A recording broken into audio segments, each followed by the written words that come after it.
Coquitlam, Port Coquitlam. Mr. McLeod, Northwest Territories. Mr. McLeod, Northwest Territories. Mr. Morrissey. Mr. Morrissey. Madame Nessier. Madame Nessier. Ms. O'Connell. Ms. O'Connell. Mr. Oliver. Mr. Oliver. Mr. O'Regan. Mr. O'Regan. Mr. Willett. Mr. Willett. Mr. Peterson. Mr. Peterson. Mr. Picard. Mr. Picard. Mr. Robillard. Mr. Robillard. Mr. Rumi. Mr. Rumi. Mr. Rusnak. Mr. Rusnak. Ms. Sahota. Ms. Sahota.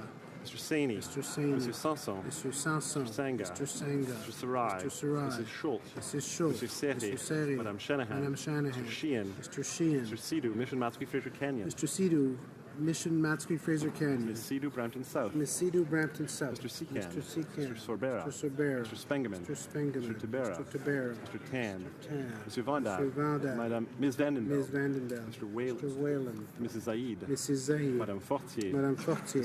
Madame Lambropoulos. Madame Lambropoulos. Ms. Ing. Ms. Ing. Mr. Tutu. Mr. Tutu. Ms. May, Saanich Gulf Islands. Ms. May, Saanich Gulf Islands.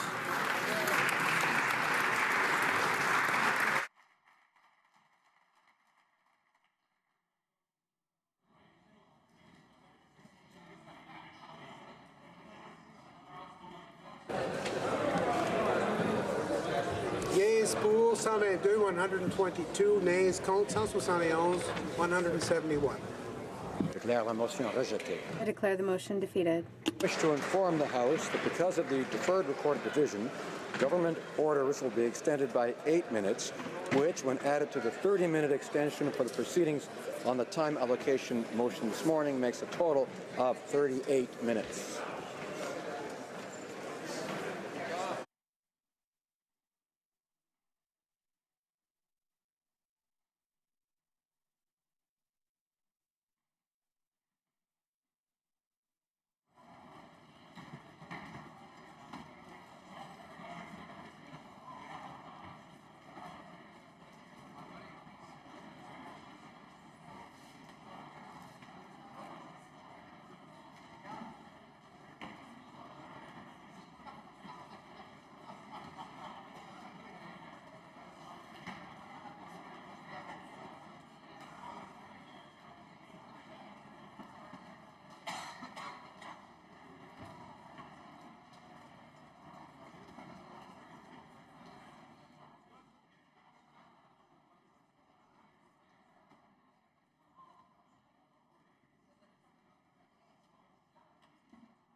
Order. Alors, j'invite les honorables députés de continuer leur I urge members to continue their conversations outside the House, please. by join me in saying,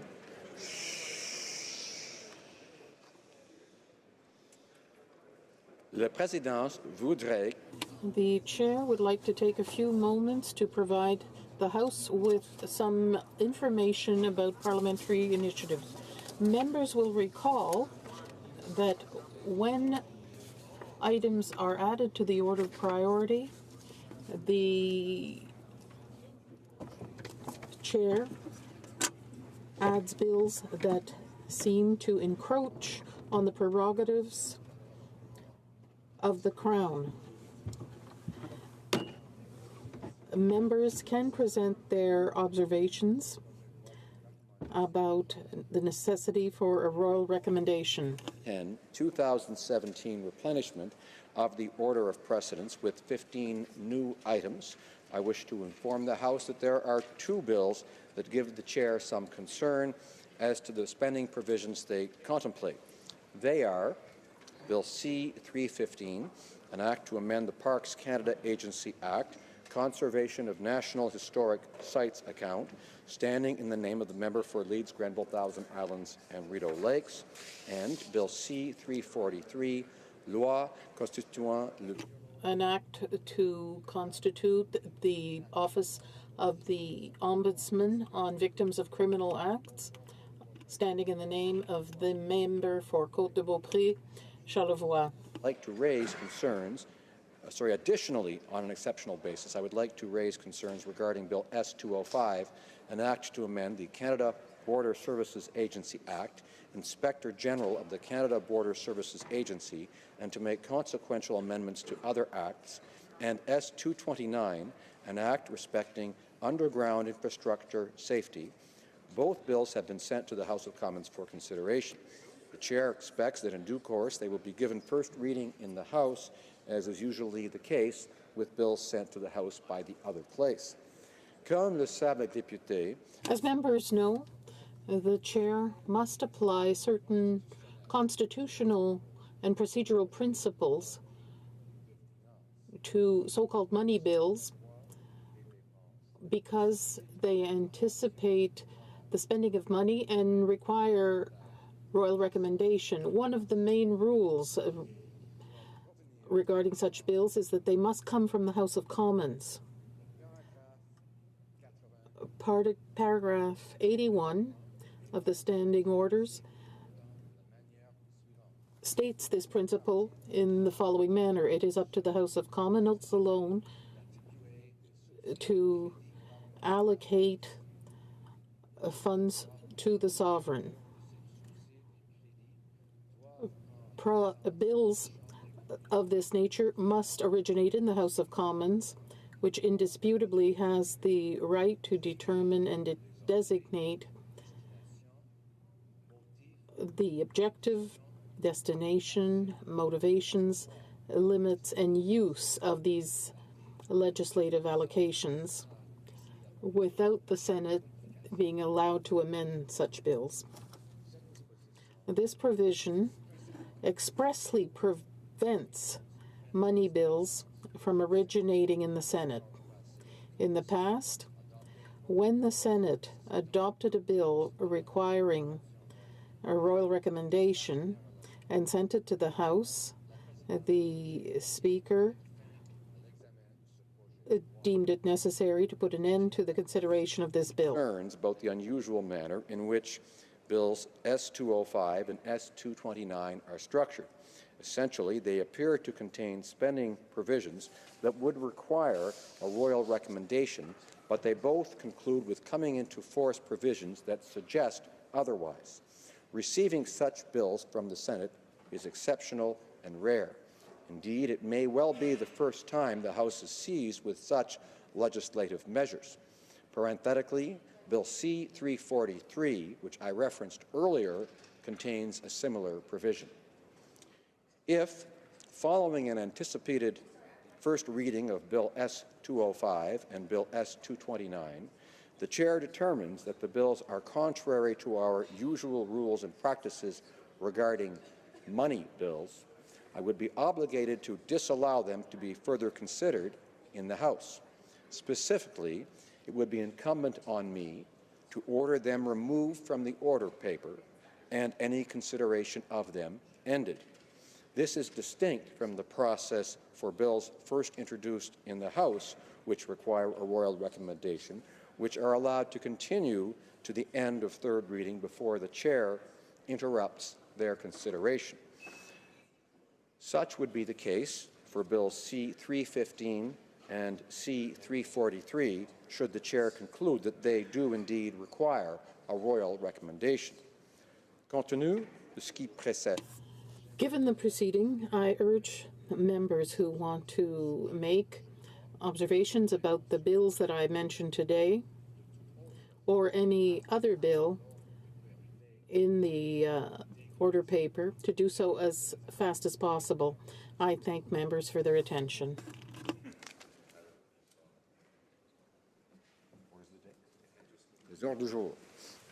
Orders of the day. Government orders, government bills, commons. Resuming debate on second reading of Bill C-44, Budget Implementation Act 2017 number 1. The amendment by Mr. Deltel. Resuming debate, the Honourable Member for Joliette. Thank you, Mr. Speaker. In Animal Farm, an allegory of dictatorship, George Orwell noted that all animals are equal, but some animals are more equal than others.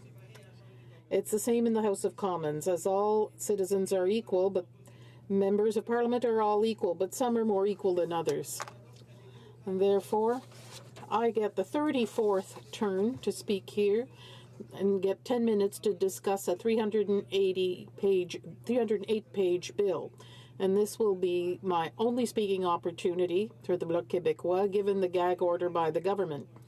This is because these rules have been conceived for bipartisanship, which has ended long ago. So I cannot broach every topic in the bill. The Bloc Québécois did hold consultations to determine Quebec's needs. I met about 50 groups, unions, students, municipalities, environmental groups, community groups, business groups, cities and regions. We determined the expectations of Quebec, and 2 months ago today I gave my findings to the Minister and the Parliamentary Secretary. They were very pleased, but they did nothing. Consultations under the Liberals are pointless. We saw this with election reform. From Conservatives and Liberals, we've just been told to keep quiet. Let's look at transfers for health and education. If there's one thing that everyone agreed on during our tour was preserving our public services. With the aging population, health costs are increasing. Quebec is under pressure. But here we are. Starting this year, transfers will no longer be cost indexed. We will no longer achieve a balance. We will be in a situation of permanent austerity where our most essential services in health or education are threatened with implosion. The government chose not to listen. Right now, the Quebec healthcare network costs about $90 million a day to operate. What's in C-44? A meager $69 million, not even 1 day of operation. For the rest of the year, it's up to us. Good thing it's not a leap year, eh? We will not vote for this, that's quite clear. Now, infrastructure. The government is bragging and announcing huge amounts in its press releases about sunny ways. Life is wonderful and the future is radiant, but in real life, it's not that funny. The federal government only owns 2% of public infrastructure. It doesn't know anything about it. Who does know anything about it is the government of Quebec and cities. The only federal infrastructure program that could be effective is one that transfers money to let it be governed by those who know what they're talking about. The gas tax transfer works well, and that's how it works.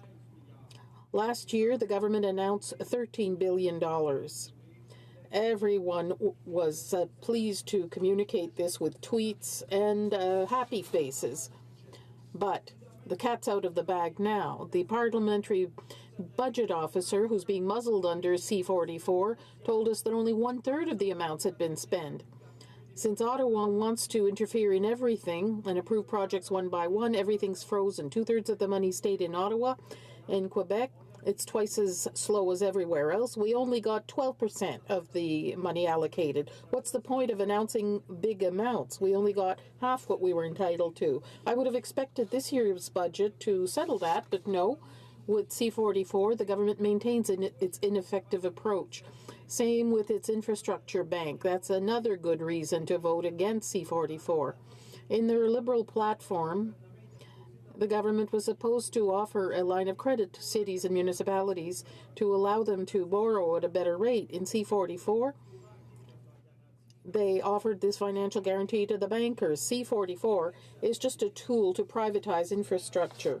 C-44 is a boon for Toronto financiers. If there's a deficit in an infrastructure project, they can go into that $20 billion public fund guarantee. If there's a profit, though, it goes into their pocket. Whether you're talking about taxes or tolls or both, the money will end up in Bay Street. C-44 socializes losses, privatizes profits, and sends them to Toronto. When the government takes from the poor to give it to the financiers of Bay Street, it's not Robin Hood, but the Sheriff of Nottingham. We will not vote for that. C-44 disappoints me even more because we have so many assets in Quebec. The green economy, the technological engine of Canada is us. Creativity, future is us. But Ottawa is clipping our wings. The president of the Chambre de commerce du Montréal métropolitain said, on major strategic and economic issues, who's the voice of Quebec in Ottawa? For the time being, no one, unquote. It's not the Bloc saying this, it's the Chamber of Commerce. So, no, we will not vote for this. And I wonder how the 40 Liberal MPs from Quebec, the 40 phantoms, can justify their decision to support this. I doubt that a Sunny Ways press release with a happy face will be sufficient this time. Let's talk about the green economy. What do we have in the budget for that? A government cutting $2 billion that it had announced last year to decarbonize the economy. $750 million a year. What's the carbon tax in C-44? Nothing. It's absent, just like the 40 Liberal MPs from Quebec. And when the government does do something, it's to prevent Quebec from benefiting from its comparative advantage. Muskrat Falls will compete with us, and it's a complete fiasco. $10 billion. When I say that Quebec is Canada's technological engine, I'm not exaggerating. Depending on the year, 40 to 45% of Canada's technological exports come from Quebec. First, of course, is aerospace with Series C. Quebec is going into the very select club of airline manufacturers. It's huge. It's so ambitious that it almost brought the company Bombardier to bankruptcy. When it was needed, Ottawa was absent. It found a way to send 2/3 of the money for one project to Toronto. Is Quebec good at something? Well, Ottawa will try to develop the same thing elsewhere in Canada with our money. Let me open a parenthesis here. In 1994, during the referendum campaign, the CEO of Bombardier had written to his employees telling them to vote no. He said Quebec was too small. A world-class company like Bombardier needed the support of Canada to develop. Well, times have changed. The C-Series is something we built ourselves without federal aid. In Ottawa, Quebec simply doesn't exist. So we did something and we managed. We could only count on a half government. Imagine what we could do with a real state. It's not just aeronautics. Canada is an economy of subsidiaries from the U.S. Not surprising that C-44 raises the threshold for foreign investment examinations to $1 billion. Subsidiaries do not innovate, or very little, whereas our economy in Quebec invents and develops. Canada is one of the least innovative in the OECD. Our intensity for R&D is twice as high as in the rest of Canada. There's video games, information technology. There's a lot of creativity. This is our modern version of inventors. There's AI. The biggest genius in that area is in Montreal. He trained so many young people. There's a whole ecosystem that's developing. Big players like Microsoft and Google are seeing that things are moving in our backyard and have opened offices here. So we're getting into the big leagues. We can compare ourselves to Silicon Valley, but what's Ottawa doing? Announcing a pan-Canadian strategy so that AI can be developed elsewhere in Canada. Mr. Speaker, Madam Speaker, when the Ontario auto industry needed a hand in 2009, Ottawa didn't have to create a pan-Canadian strategy. It sent all the money to Ontario. When it comes to Quebec, it's not the same. When we want to develop, they tell us we're whiners and they talk about equalization. We just want to develop. The sectors of the future are not branch plants and oil. That's not where our future lies. It's not in C-44, and I'm more convinced than ever that our future is not to be found in Canada. Questions and comments? Secretary to the Government House Leader. Yes, thank you, Madam Speaker. I'm saddened by the member's speech in the sense that even myself, with the family heritage that originates out of the province of Quebec, and there's, Canadians as a whole, I believe, love the province of Quebec and treat Quebec as an equal amongst the different provinces. The province of Quebec has so much to offer our country. A member made reference to the aerospace industry. Manitoba has an aerospace industry also. But one of the things, and it doesn't matter if you're talking to people in Quebec or you're talking to people in Manitoba, and I've talked to people in Quebec in regards to this issue, and that is in regards to the health care. Health care and the health care accord, something in which the Minister of Health has been able to achieve, working with the province of Quebec, is something that Canadians want.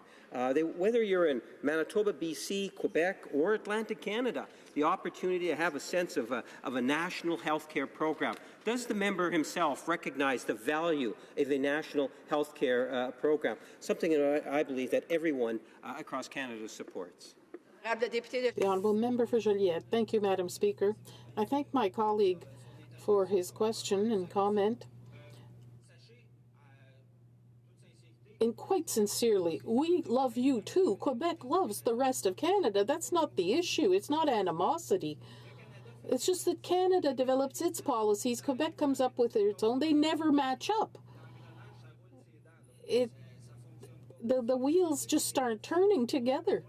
We need some help because the leeway is here. We don't get the money. My colleague talked about health care. Let me remind you that the Minister of Health of Quebec said that the minister in Ottawa had a predatory attitude. The transfers were such that they were supposed to undo the cuts by the Conservatives, but it doesn't even pay for one day. We're very disappointed in that. The Honourable Member for Saint-Hyacinthe-Bagotte.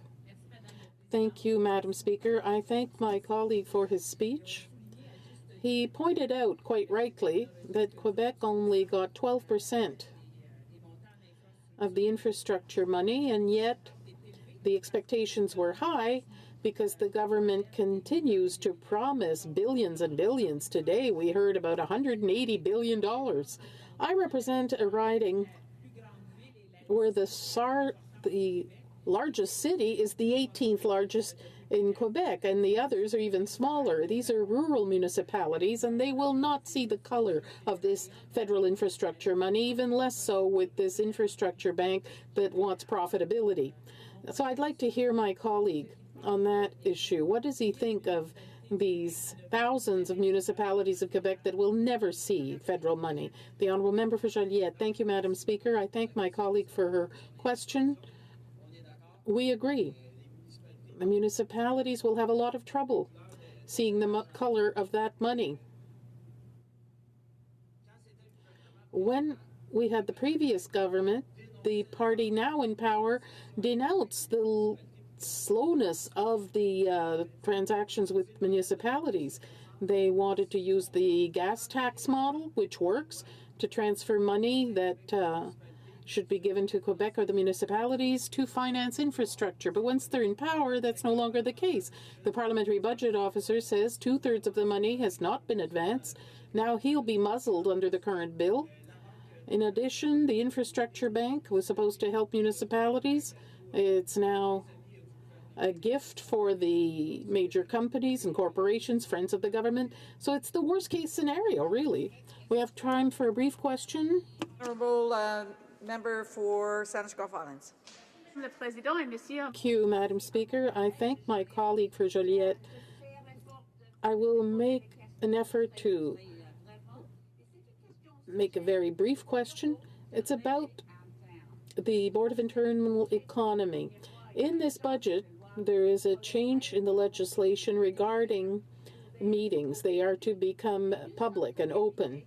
We know, as my friend already said, we are members of Parliament, but I would support an effort to have open meetings, but we're in the same position of members of the public. A brief response. Thank you, Madam Speaker. I thank my colleague from Saanich Gulf Islands and the Green Party for her question. I completely agree. It makes no sense. We are in a system based on bipartisanship, whereas there are many parties here, and certain parties are discriminated against here. I hope that will change, and I hope the members opposite are listening. Prise de débat, the honourable member for Yukon. Merci, Madame President. Thank you, Madam Speaker. I speak for the Yukon today and on the budget bill. And when this government came into power, we changed the strategy for the North, the Northern strategy, the Arctic strategy, to emphasize on people. We believe if there's strong, healthy people in the North, then you'll have strong sovereignty in the North, good development, good resource development, and environmental protection.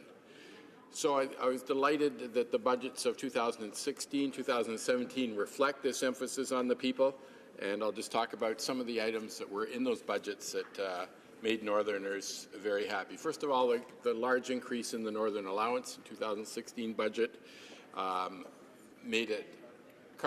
to cover the cost, the high cost of living in the North. Sometimes a jug of milk in the high Arctic can cost 3, 4, 5 times what it does down south. As an example, all sorts of things cost higher, so this big increase in the Northern Allowance is very welcome to help keep talented people in the North and the people that have lived there for generations to be able to afford to a good lifestyle, to be able to raise their families, provide health and good clothing and food for their children, etc.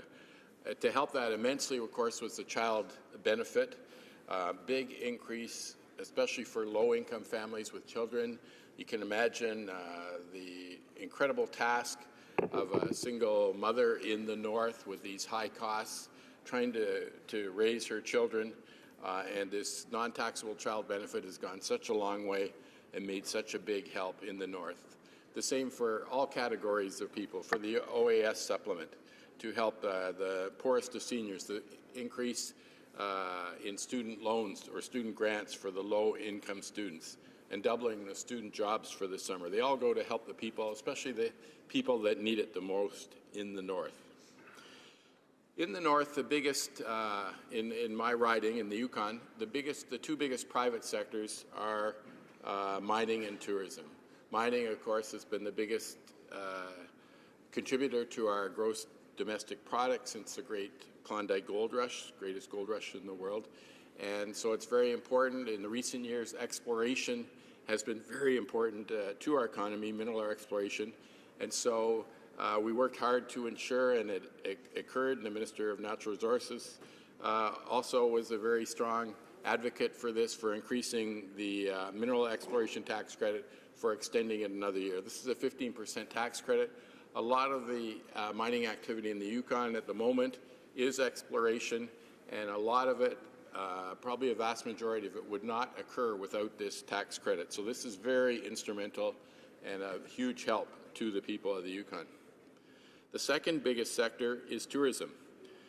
And sometimes it's the biggest employer for the number of people in the Yukon. It's a bigger part of our gross domestic product than any other province or territory. So when there were cuts in recent years, it hurt us more than anyone else. And so we were delighted that, just to announce recently, $2 million for marketing for TV Yukon ads for tourism. Also $1 million for the First Nation Tourism Association, because a lot of people come to the North. They really want the authentic experience of First Nation tourism's products and services. Also, the Department of Indigenous Affairs in this budget, 2017, was given $8.6 million, again for Indigenous tourism activities. And the Prime Marketing Agency for Canada, Destination Canada, as you know, last year got an increase, a desperately needed increase after many years of cuts of $37.5 million to help market Canada around the world. And we were delighted that this year that increase was made permanent in budget 2017. We have a situation in the Yukon where a curious situation where we have jobs available without people, and we have people without jobs. And the reason for that is because people need training. There are jobs available, but they're not trained up to take some of those jobs. So, excuse me. So we're very happy that Budget 2017 included $14.7 million for the 3 territories for basic adult education. So wherever a person gets out of high school or college and they need more education to be able to get into the trades or their professions, this money is instrumental in the territories, and so we're delighted that has been carried on. There's also $90 million for the country for Indigenous post-secondary education to help Indigenous students in post-secondary education, and $50 million more for Assets program. Once again, it's skills development for First Nations people across Canada. Another item that's very instrumental in the North and in my riding is housing. And as an early member of the Yukon Anti-Poverty Coalition for years, this has been one of our highest priorities, is affordable housing. So we're very delighted that Budget 2017 had $11.2 billion for the National Housing Strategy. And on top of that, the Yukon specifically will get $24 million just for the Yukon. Also, of course, important to the workforce, particularly getting women into the workforces, is more childcare spaces.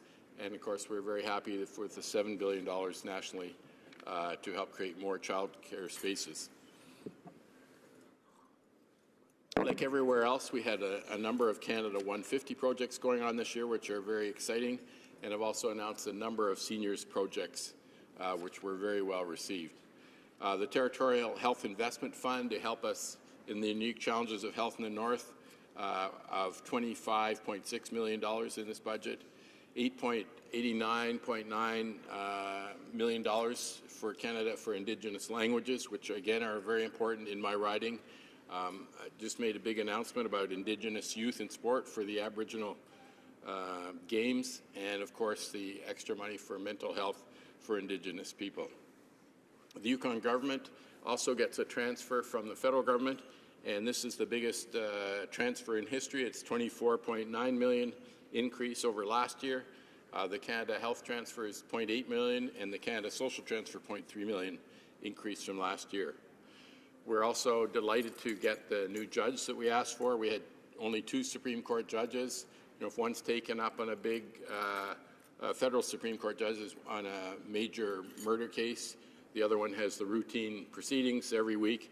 A lot of the civil cases were getting backlogged, so we're delighted that that was in this budget. Also, of course, the increases for Parks Canada is very important in our riding, and green technologies support is very important across the country to help the transition to renewables. I was in Washington a few weeks ago with the leaders speaking at a conference of northern leaders from right across North America, Alaska, the 3 Canadian territories, and Greenland. And the 2 themes were infrastructure. Things that were needed for development were more infrastructure and more affordable energy. So we were, of course, delighted, the municipal leaders, the territorial government, for the large transfers of infrastructure.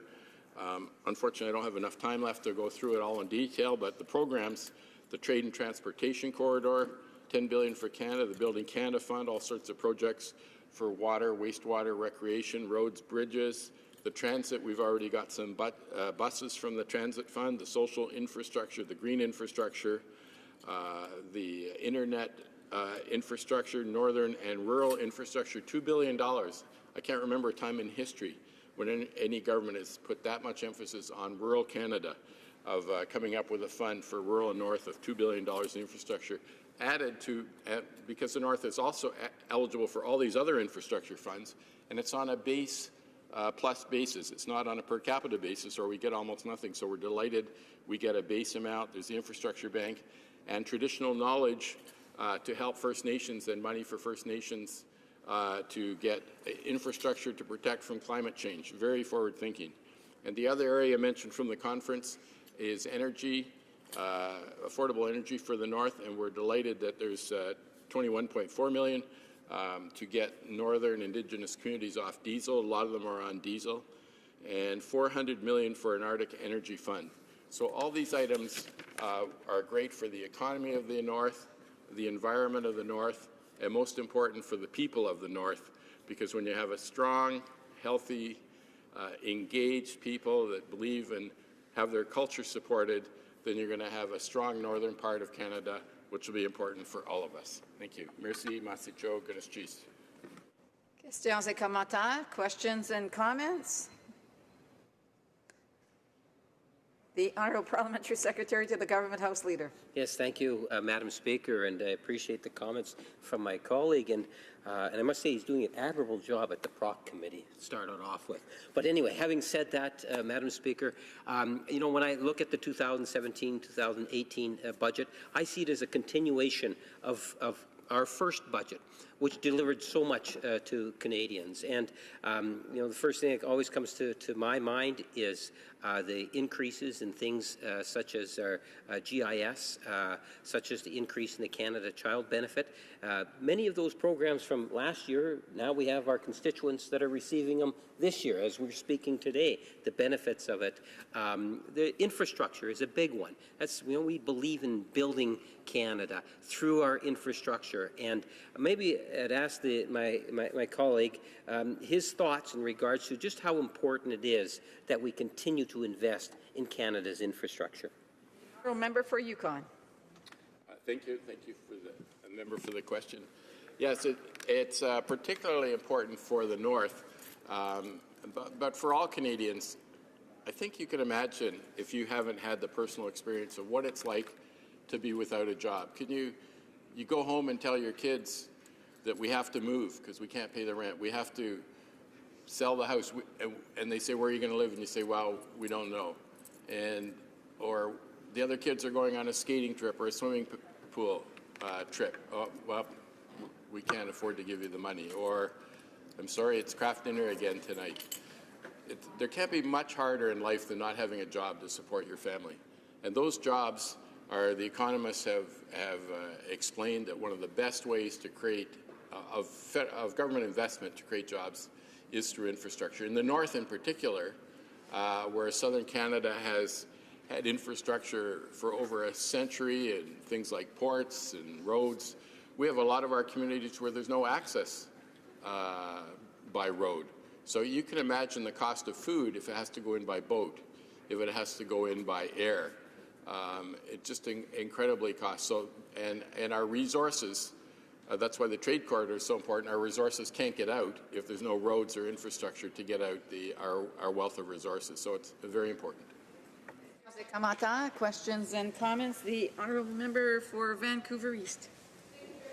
Madam Speaker, and I thank the member for his comments. Now, of course, we're debating Bill C-44, and I am very curious about this. When the Conservatives were in power, they introduced undemocratic omnibus bills that lacked the respect of Parliament. The NDP and the Liberals in opposition strongly criticized the government for this. So now that they're in government, the Liberals are now in government, does the member not find it odd that now that his party is in power, he is now supporting this type of thing right here in this chamber? The Honourable Member for Yukon. I'm delighted the members asked that question because it gives me a chance to explain what Canadians, they may have heard this before, but don't understand is that what we promised is we would stop the abuse of omnibus bills, so putting a whole bunch of things in which had very little or no relation to the budget, such as the dramatic changes to the Navigable Waters Act, as an example of what was done. Of course, any budget implementation bill, as you can see from the study done by the Library of Parliament, they all have to refer to a number of other bills because obviously the budget refers to different laws, different departments, different agencies. So the budget implementation bill, of course, naturally has to refer to those. But the abuse that we want to, I'm sure that the member wants to, because we're on side on this, is to using omnibus bills inappropriately to do other things that had nothing related to the budget, but to get those items through Parliament without the scrutiny that would normally come with a bill addressing something independently. Reprise de débat, resuming debate, l'honorable député de... The Honourable Member for Mégantic-L'Érable. Thank you very much, Madam Speaker. Allow me to quote the government House leader, who I believe Monday of last week said the following: "It's with regret that I inform my colleagues that the government will have to use time allocation more often in order to implement the ambitious agenda that Canadians elected us for. But we will always be transparent." So that's what she said. And now we're seeing the first gag order, the first time allocation motion since the government stood up to say that they would be transparent. And they're basically saying we have the right to talk and you don't. And this is the new way of doing things, Madam Speaker. I was listening to my colleague's speech, which just ended. He's the chair of a very important committee here. And he witnessed his own government's attempts to gag the opposition and to take away the traditional rights of the opposition to hold the government to account for Canadians. And that's our role as parliamentarians and as members of the opposition. We have to try to find those little details, those flaws in the government's plan, Madam Speaker. And that's easy to do because the government's plans contain many flaws. We're here to talk about Bill C-44 today, which is a bill that implements the various measures of the budget. And first of all, I'd like to thank my colleague, the member for Louis-Saint-Laurent, who's working hard to hold the government and the Minister of Finance accountable. That's his role, and that's what we've been doing week after week, day after day, with good intentions and also with a sense of duty. This government, Madam Speaker, promised many things, but didn't follow through on many of them. The promise that everyone will remember, not only next year, not in 5 years, not only in 10 years, but even in 40 years, is the promise to run a small deficit. This government was elected on a promise to run only tiny little budgets, and then they would rebalance the budget by 2019. Well, Madam Speaker, rather than these tiny little budgets, we had huge deficits. Huge deficits. That's what happened, Madam Speaker. Sorry if I am speaking too loud for anyone. But that's what our children will remember, Madam Speaker. They will remember these huge deficits left to us by our colleagues in the government. And the Minister of Finance seems to be fine with going along with this trend of leaving our children in debt. This government twice promised to be transparent, and yet they tried to mess with procedure. They promised that they wouldn't table mammoth bills, omnibus bills, but that's what we're debating today. And C-44, Madam Speaker, is truly an omnibus bill. They promised not to politicize civil servants, but the Parliamentary Budget Officer himself has said that the Liberal government is attempting to politicize his office. Well, Madam Speaker, welcome to the era of transparency in sunny ways. Unfortunately, the reality is very different. This government is treating Canadians with great arrogance. So what's actually in C-44 that we're debating today? Now, it's a bill to implement budget measures. It was tabled on March 22nd. It's an omnibus bill that changes around 30 existing laws. If adopted in its current form, it would cost a great deal to taxpayers. The Liberals would be taking even more money from Canadian citizens and would eliminate current dispositions and tax credits for car sharing, among other things. And the Liberal government will tax Canadians' leisure time even more by imposing new taxes on alcohol and tobacco. Now, something else that isn't in the budget but hasn't been contradicted either, they may be wanting to sell our airports to pay for the enormous spending that they've been undertaking. So what are this government's real priorities? The job situation is getting worse. Full-time jobs are being replaced by part-time jobs. They want to put forward the legalization of marijuana. we're facing an American administration that is attacking our softwood lumber industry and our farmers. And we also have provinces calling for the appointment of new judges. But what is in Bill C-44? What is in the budget to deal with those provincial requests? We know that Quebec is waiting for the appointment of 14 new judges. And recently, yay, 4 were announced. But we still need 10 more, Madam Speaker. There are citizens in my riding who have been the victim of this lack of judges. And this person was the victim of a criminal act. And today he has become the victim of the justice system. I will remind you that in October 2012, Mr. Lassalle was victimized in a crime. He was seriously injured with a firearm. This indescribable violence completely changed his life. April 21st, 2013, the accusation for first-degree murder of Pierre-Paul Fortier, as well as the charge, were eliminated because of the Jordan decision. The effect of this decision was to end, and he's known as Sesso, it ends any opportunity for justice to be done in his case.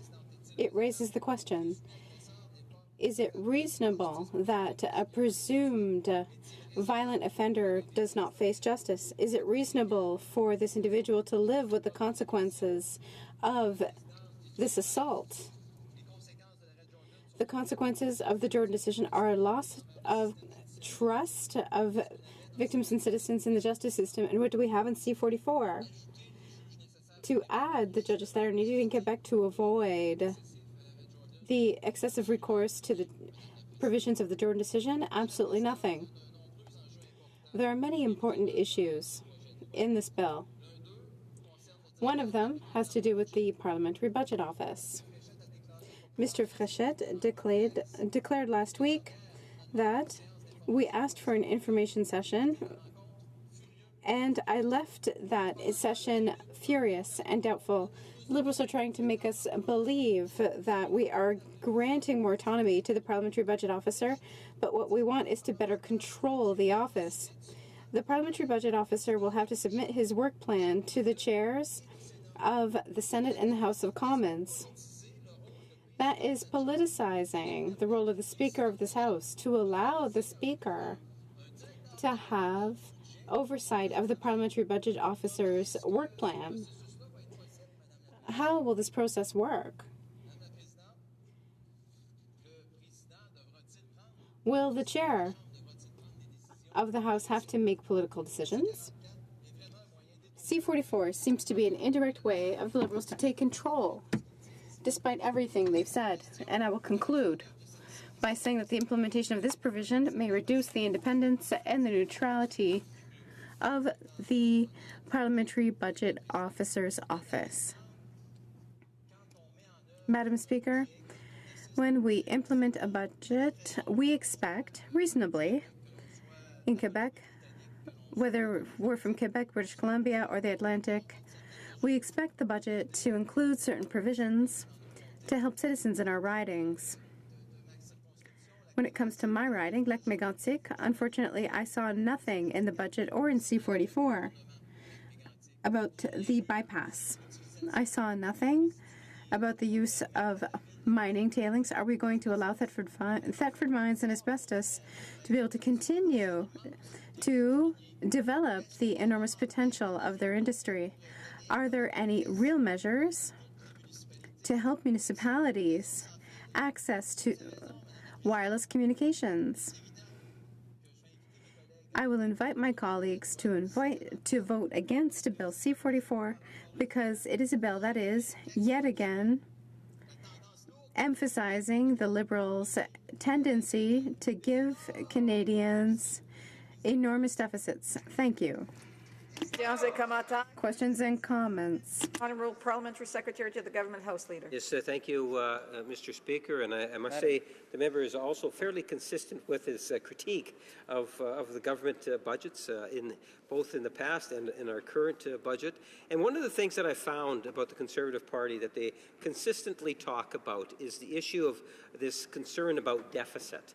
The member, I know, knows very well in terms of what it is that I'm talking about, because Conservative after Conservative will stand up and talk about that. And one of the things I like to remind members across the way was, in fact, that was when Stephen Harper had inherited government, the member knows as well as I do, he inherited a multi-billion-dollar surplus.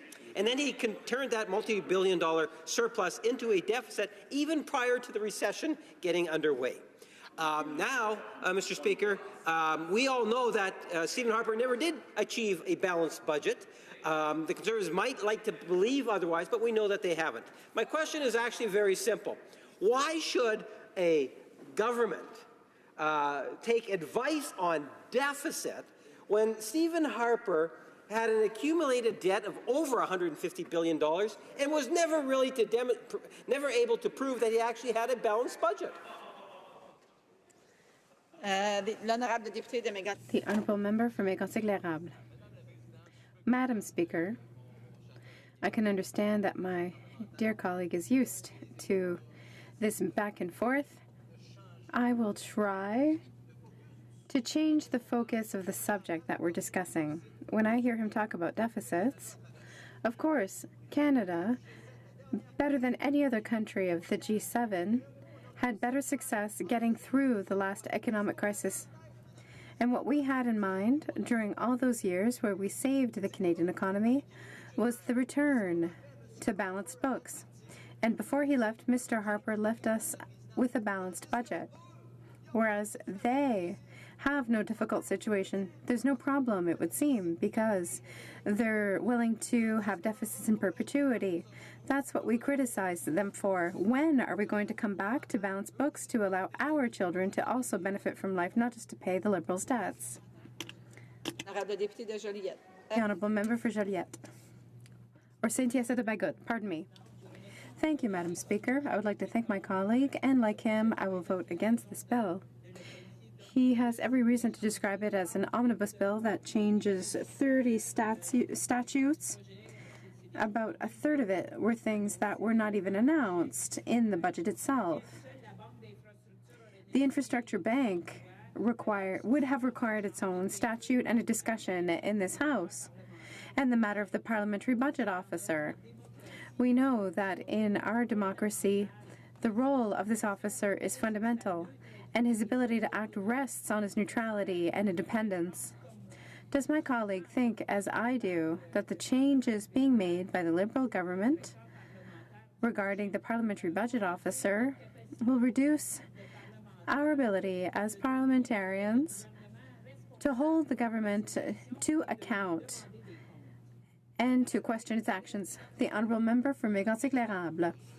Madam Speaker, I am sharing the same opinion as my colleague. Once again, this is a subterfuge to get around its obligation to be accountable to all Canadians, particularly in the case of the Parliamentary Budget Officer. Why, Madam Speaker? The Parliamentary Budget Officer is going to have to submit a work plan and will no longer be able to work based on the requests of parliamentarians when there are crises or things that we really want to know. For example, the cost of a war.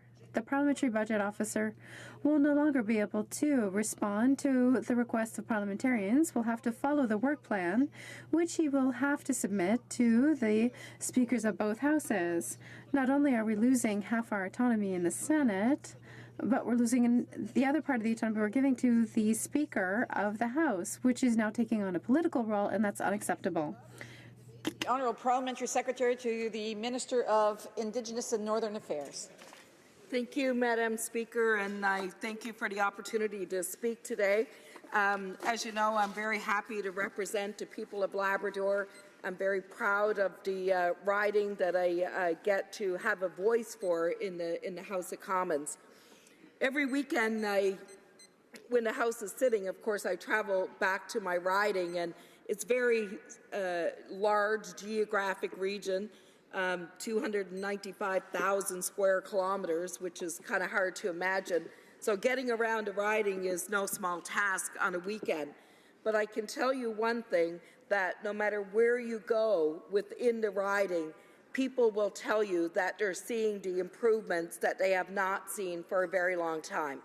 And those improvements are not just in their communities, but they're in their families, they're in their regions that they're a part of. And those changes are helping build and strengthen the communities in rural, remote, northern regions across Canada. And my area just happens to be one of those regions.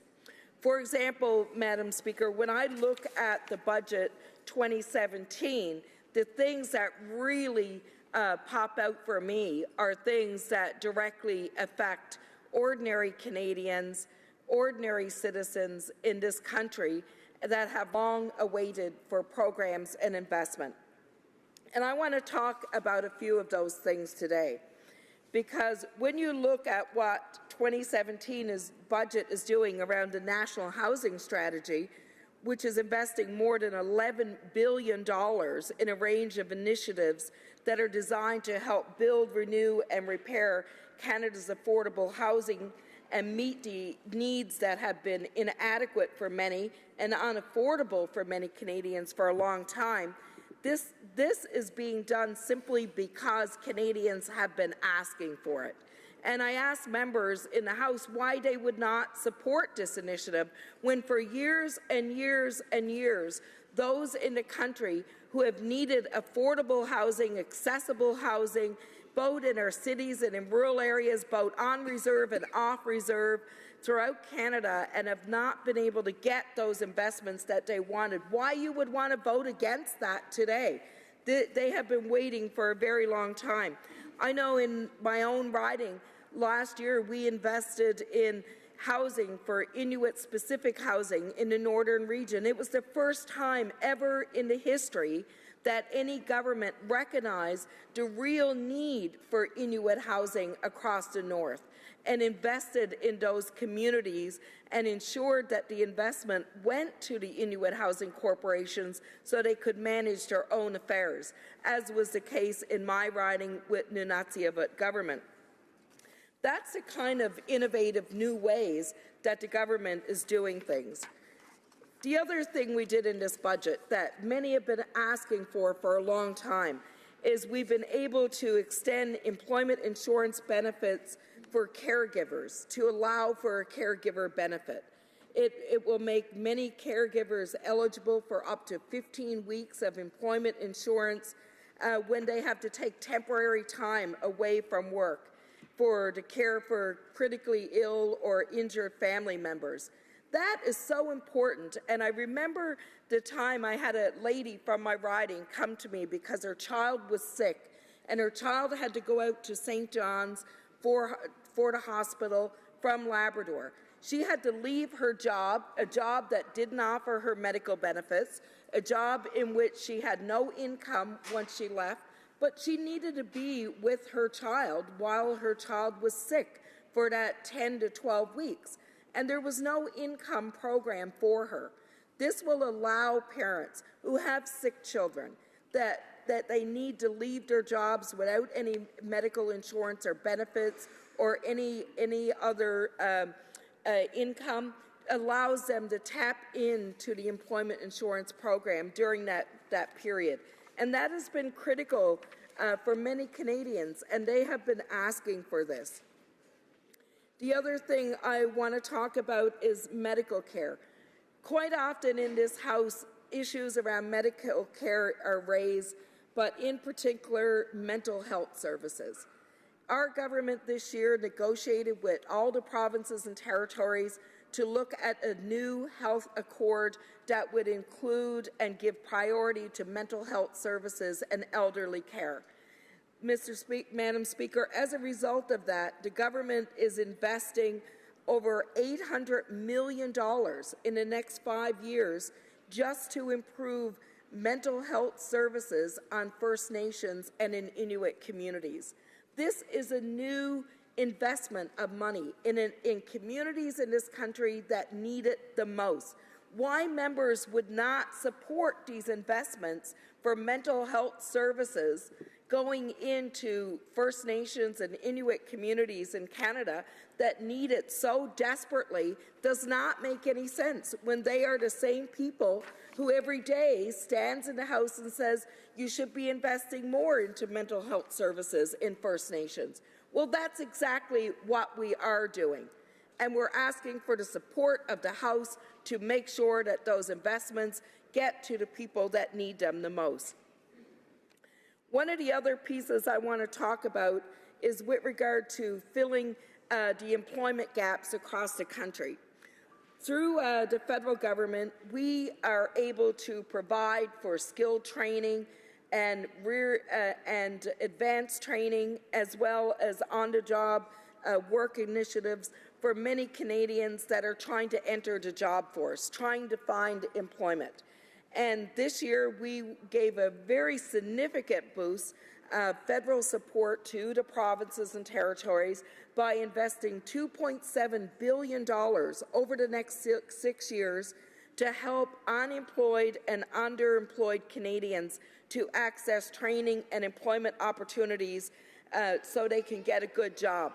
When I look at my riding and I see major initiatives that are happening, like the Muskrat Falls Energy Development Project, like mining operations in Voisey's Bay and the expansion of Voisey's Bay, like the expansion of the Iron Ore Company of Canada in Labrador West, all of these companies need skilled individuals to work in their operations. In order for them to get those skills, the Government of Canada is saying to them, we are prepared to ensure that there are training dollars there that you can access, that we will help you find the employment that you need and ensure that you get the training and skills you need for those jobs. That is what we should be doing as a government.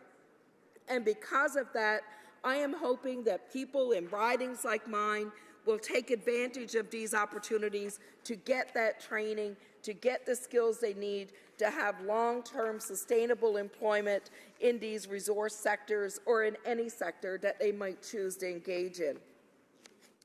One of the other programs that we've announced in this budget, and again, this is a program that Canadians have been asking for a long time. Their voices have been ignored to date because it is a difficult issue, but we have taken it on as a government. And this year, we propose to invest $6 billion over the next 10 years for Canadians to improve access to home, community, and palliative care services, as well as more support for informal caregivers. This means that more people in our country that want to stay at home and have that peace of being at home can get the care they need and the supports they need. It means that more families will have more support when it comes to having a family member that needs palliative care, that needs that kind of assistance. This government is understanding and listening to people in our country, to people in ridings like mine in Labrador when they make those kinds of investments. Madam Speaker, there are so many things that I could talk about today, and I know my time is limited, but I want to highlight a couple of things. First of all, our government invested in infrastructure projects across Canada. One of those projects was in my riding in Labrador, where we are completing the Trans-Labrador Highway. Last year, we partnered with the provincial government to invest over $60 million in the Trans-Labrador Highway, and we're going to continue with our commitment in that project.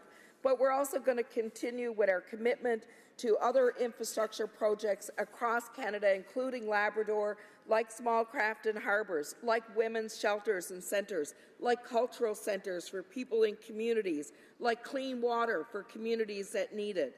And also, Madam Speaker, we're a government that is not only consulting with people in this country, we're listening to Canadians. And when you look at the budget that lies before the House of Commons today, it's a budget that reflects the very needs of Canadians from middle class, lower class, and others across the country. It's meeting the needs of what we need to grow and be healthy and strong as a country. Resuming, questions et commentaires, questions and comments. The honourable member for Regina Louvain. Thank you, Madam Speaker. The member across the way talked about $11 billion for affordable housing in the budget. In fact, Madam Speaker, the budget itself shows only about $10 million for affordable housing in this current fiscal year, 2017-2018. Indeed, almost all of the promised $11 billion is after 2019. In other words, after the next election. The government can't even really commit to what might happen at that point in the future. So I'd ask the member, if affordable housing is really such a priority for this government, why is it not investing in affordable housing now while it has the opportunity and the authority to do so? The Honourable Parliamentary Secretary.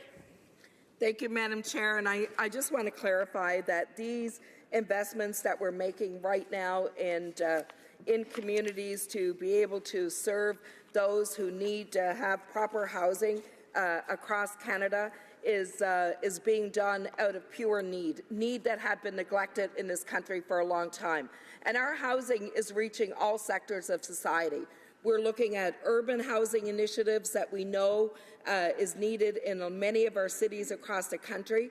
We're looking at the rural housing needs that are needed, especially across the northern region, and we're looking at housing needs on reserve.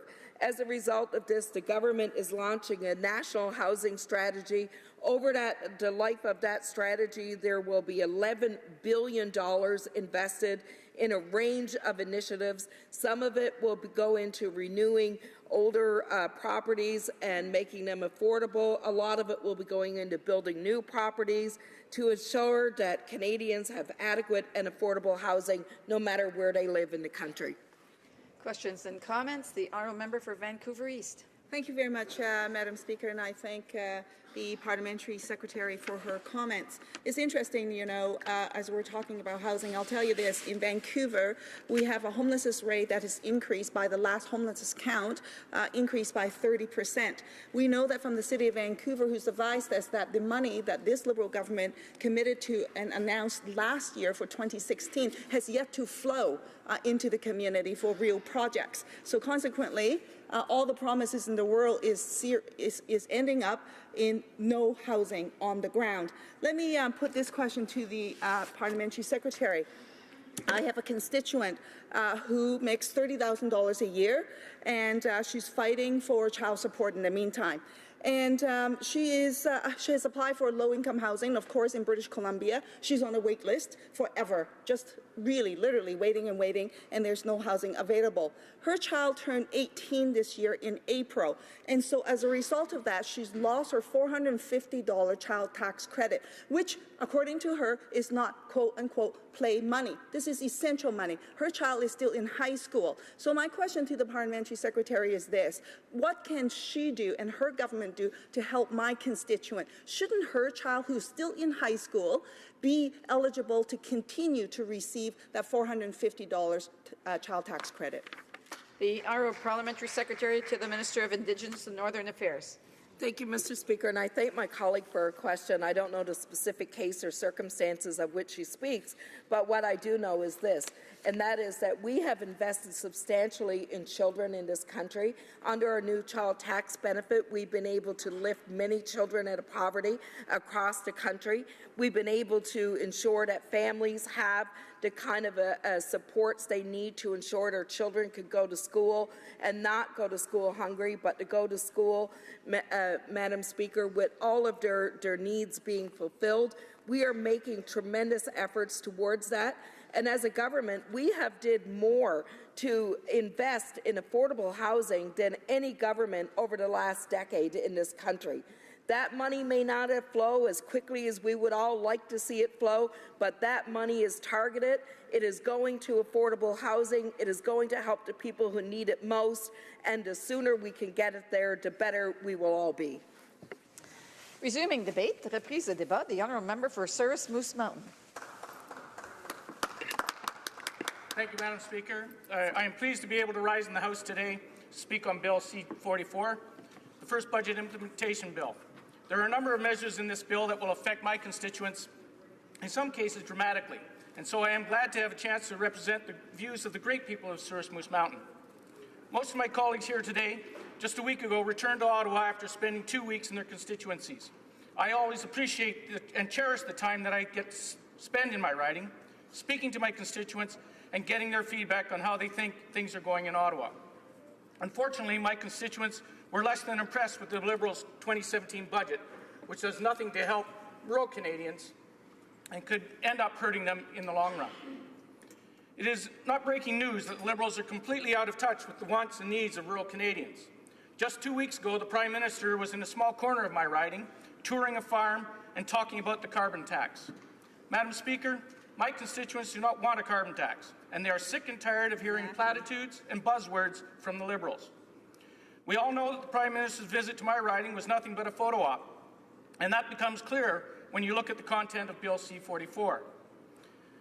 If the Liberals truly care about Western Canada, and specifically those who reside outside of urban centres, they would actually take action and make it a priority to help those who need it.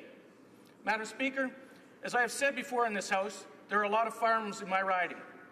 They vary in size, and there's a wide variety of produce that is grown down in the southeast corner of Saskatchewan. Something that the Liberals seem to forget is that farmers are small business owners. They employ locals, and with the drop in oil and gas prices over the last couple of years, these jobs are badly needed. Farmers need to know that their government is supporting them, and yet Budget 2017 contained almost nothing for them. What Bill C-44 does contain is a provision that would scrap the income tax exemption for insurers of farming and fishing property. This will likely result in higher insurance premiums for my constituents and will decrease interest in private insurance plans. Madam Speaker, this is the last thing that farmers in my riding need. They have enough to manage as it is, given that farming can be a fickle and delicate business when it comes to dealing with weather, pests, and other unpredictable variables. Now their insurance premiums will increase, taking money away from areas that it could be better utilized within the business, not to mention the threat of a carbon tax. So not only does the Liberal budget increase the costs for our farmers, it also does nothing to support them. There were no details regarding the next agriculture policy framework, which has left Canadian farmers in the dark. Our farmers feed Canada and the world, and they expect their government to support them, not just show up for a photo op in front of a combine or play with a GPS thinking it's a video game. While I could likely stand here and talk about the importance of farmers and agriculture all day, I would also like to touch on what this budget contains with respect to veterans. As some of you may know, I hold the title of Vice Chair of the Standing Committee of Veterans Affairs. It is a role that I am proud to have, and over my time on the committee, I have learned a lot about the challenges that our veterans face. The very first study that the committee undertook, right from after the election of 2015, was a service delivery of veterans. During that study, the committee heard from a wide range of witnesses stemming from all over the veterans community. Many of these witnesses were veterans themselves, and I appreciate their willingness to appear in front of a bunch of politicians to talk about difficult issues relating to their service in Canada. One of the recurring themes that we heard from veterans, medical professionals, bureaucrats, caregivers, and others was the difficulty in transitioning from military to civilian life upon discharge. When a soldier is discharged, and especially those who are medically released, they lose the identity that they have had for so many years. They were used to being part of a family and to having that unfailed support available to them at all times, and suddenly, upon discharge, that family is gone. This isn't just the case for veterans themselves, but also for their family members who have established a community of support with other military spouses, children, etc. It is a life-altering change, and while the Liberals have made many promises to help our veterans and their families, the 2017 budget does nothing to help these people today. Another issue that came up time and time again in the Veterans Affairs Committee was the fact that we commission and train our soldiers to go into battle, but we do not decommission them upon leaving the Canadian Armed Forces. While Bill C-44 does take steps to create a new education and training benefit for veterans, this does not help them with the loss of identity and purpose that many experience once they return from deployment and are discharged. Madam Speaker, soldiers in the Canadian Forces don't need to make doctors or dentist appointments. That is provided for them. They don't need to fill out paperwork for our forms or parse through a convoluted list of benefits that they may or may not be entitled to. as that is done by someone else on the base. All of this ends once the soldier is discharged and their care is moved from DND to Veteran Affairs. An education and training benefit is all well and good, but there is something that is of use further down the road once the veteran has established him or herself into civilian life. Furthermore, there should be no time limit on veterans to figure out whether or not they wish to use this benefit. Oftentimes, illnesses like PTSD do not fully manifest until years after a veteran is released from the Canadian Forces, and they should have the option to take as much time as they need to pursue education and training following their release from the military. What our veterans need are solid, available, and effective transition services. This is something that was suggested by the Defense Ombudsman, and yet Bill C-44 does nothing to enact these recommendations. For example, one recommendation was that the Canadian Armed Forces retain medically releasing members until such time as all benefits and services from the Canadian Armed Forces, Veteran Affairs Canada, and Service Income Security Insurance Plan, SISIP, have been confirmed and put in place. Another recommendation from the Ombudsman was that the Canadian Armed Forces establish a concierge service for all medically releasing members who would provide a single point of contact to assist members and their families for all administrative matters regarding the member's transition. Madam Speaker, these are common sense measures that the Liberals chose not to implement. Given the size of this omnibus bill, it is shameful that they could not do more to ensure that our veterans and families have the services and benefits that they need and deserve. The Conservative Party has always stood up for our veterans, and we on this side of the House believe that our veterans deserve programs and benefits designed to meet their ever-evolving needs, both in the immediate future and to sustain over the long term. Madam Speaker, the Liberals need to do more, and they need to do better. Canadians, including those in rural Canada, are counting on their government to provide them with the support they need in order to thrive here in this wonderful country. Instead, they're getting nickeled and dimed at every possible turn. The Liberal spending is reckless and out of control. With a $28.5 billion deficit, the budget will not be balanced until 2055. I do not want my children, my grandchildren, and my great-grandchildren to be paying the price of this government's carelessness when it comes to managing public funds. Madam Speaker, the 2017 budget and Bill C-44 do not grow the economy or create jobs, but they do hike taxes on beer and wine, childcare, and small business owners. In closing, Madam Speaker, the Liberals need to wake up and realize that Canadians deserve better than this. Canadians need their government to recognize the priorities of ordinary, hardworking Canadians and their families, and not just the elite. The Conservative Party will continue to stand up for these Canadians, be the voice of the taxpayer, and hold the Liberals to account for their reckless spending and their lack of touch with reality. Thank you, Madam Speaker. Questions and comments? Questions et commentaires. L'honorable député de Laurentides-Labelle. The honourable member for Laurentides-Labelle. Not spend too much time addressing the rather spurious statement from my friend across the way on the Conservatives supporting veterans, given the massive lack of investment and reduction in services for veterans over the past decade. But I want to go back to earlier in his speech when he talked about rural issues. I think this budget does help rural. I'm from a rural riding about half the size of his. And the biggest issue we have is internet access in our riding. And I'm wondering if the member has similar problems than his, because our government has already put in $2.5 billion available for internet with the $500 million Connect Innovate program and the $2 billion rural infrastructure program, which has internet as an eligible component, which I think is a really important thing to call internet infrastructure for the first time. I wonder if he has any comments on that particularly. Thank you, Madam Speaker. The honourable member for Service Moose Mountain. Thank you, Madam Speaker. And I thank my honourable colleague for his question. And I've had the pleasure of working with him on the Veteran Affairs Committee, and I'm sad to see he's gone, but I know he has a new role, and I wish him well in that new role. Madam Speaker, one of the things which we see in this budget when we talk about rural Canada is we hear all this talk about rural transit. And rural transit does nothing for my constituents. My member that sits in Merrifield, Saskatchewan, that needs to get to downtown Regina, needs to know and have access to all the aspects. While they may have they do not have transportation, they do have access to the internet, and that does not help them get to see their doctors.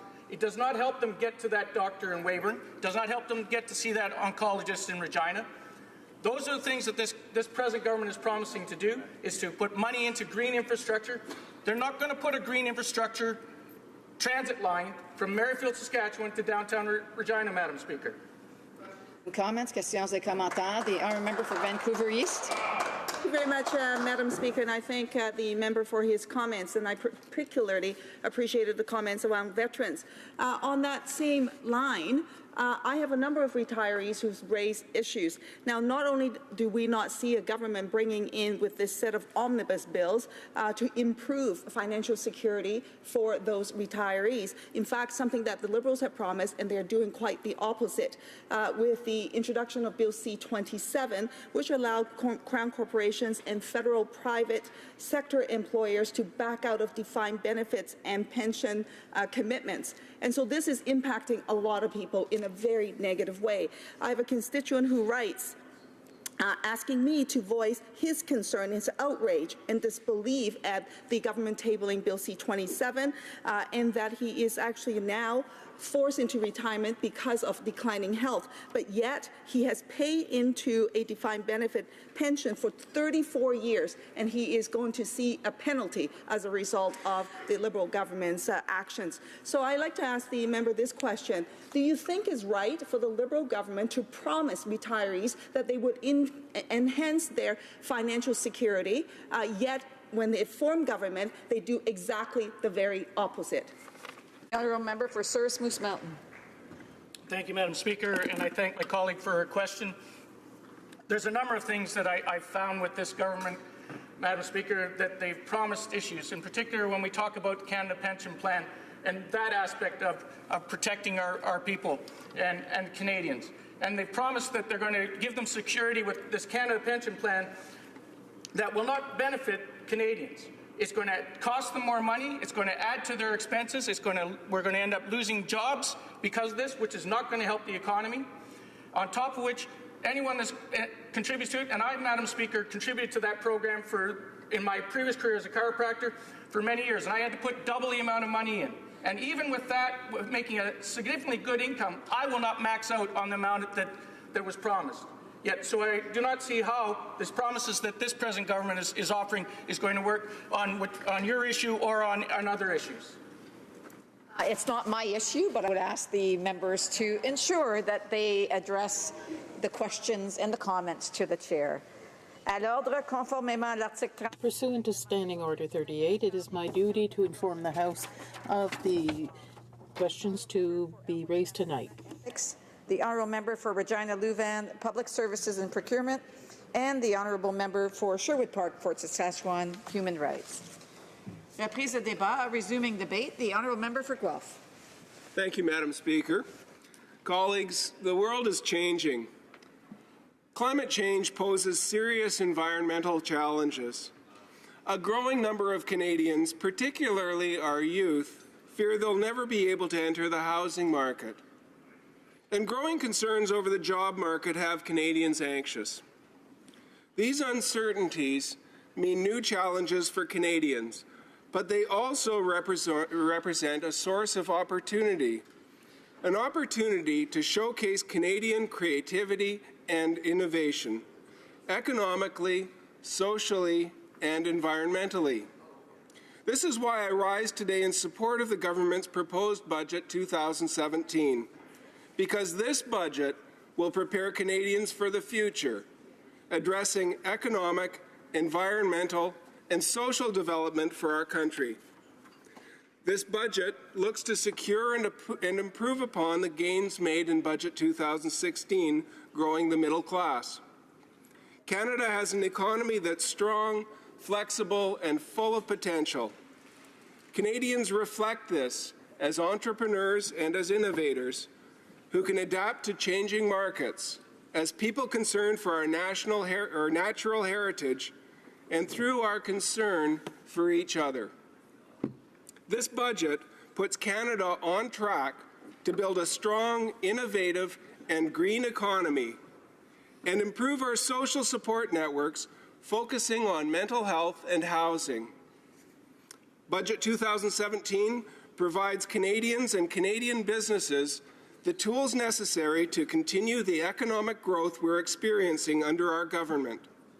After many years of flat economic results, last year our economy grew by 1.4%, and this year the OECD is predicting growth of 2.4%.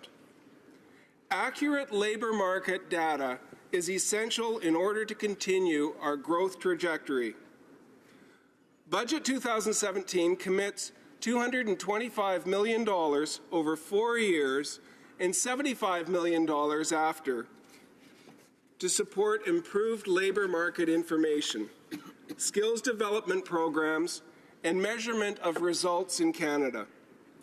Knowing where business is experiencing shortages and filling those gaps is essential as our economy grows and as people are now retiring from the workforce in greater numbers. Knowing exactly what skills are in demand allows us to target the gaps in our economy. This also means addressing the needs of those struggling to join the middle class. As it stands, Canadians on EI cannot access training programs. Preventing unemployed Canadians access to training programs is simply unacceptable. This is why the government is not only reversing this backward policy, but it's investing an additional $900 million in training over 6 years. We need to prevent Canadians from needing EI in the first place, which is why we must address the serious problem of youth unemployment. Budget 2017 builds on Budget 2016 to allow part-time students to apply for Canada Student Loan Grants, and this has increased grants by 50%. To further expand employment opportunities for young Canadians, Budget 2017 also proposes an additional $395 million over 3 years for the Youth Employment Strategy. Investing in Canadians is a crucial step to building the economy of the 21st century. But governments must also strategically invest in industries where we can be a global leader. Clusters are dense areas of business activity that contain large and small companies, post-secondary institutions, and specialized talent and infrastructure. Budget 2017 commits to strategic investments in agricultural innovation, advanced manufacturing, clean energy, biosciences, and digital technology. These actions will grow the economy and promote the livelihood of middle-class Canadians. And Guelph can and will play a major role in these areas. This budget's almost written for Guelphites. The environment is also a cornerstone of this budget. As this government has repeated many times, the economy and the environment go hand in hand. This is why Budget 2017 proposes establishing Centres for Climate Services. These centres will improve access to climate science and regional climate resilience centres. The centres will work with local, provincial, territorial, and Indigenous partners. This will make it easier for governments, communities, and decision-makers, businesses and organizations to access data and information on climate science. Investing in green public transit is also crucial. Budget 2017 commits $17 million to develop and implement heavy-duty vehicle retrofits. This plan also includes a carbon pricing program to incentivize innovation and efficiency. This move will reward creative and innovative businesses and raise much-needed revenue for the provinces to spend. These investments will help Canada to reach its greenhouse gas emission reduction targets and ensure a safer, cleaner world for all Canadians.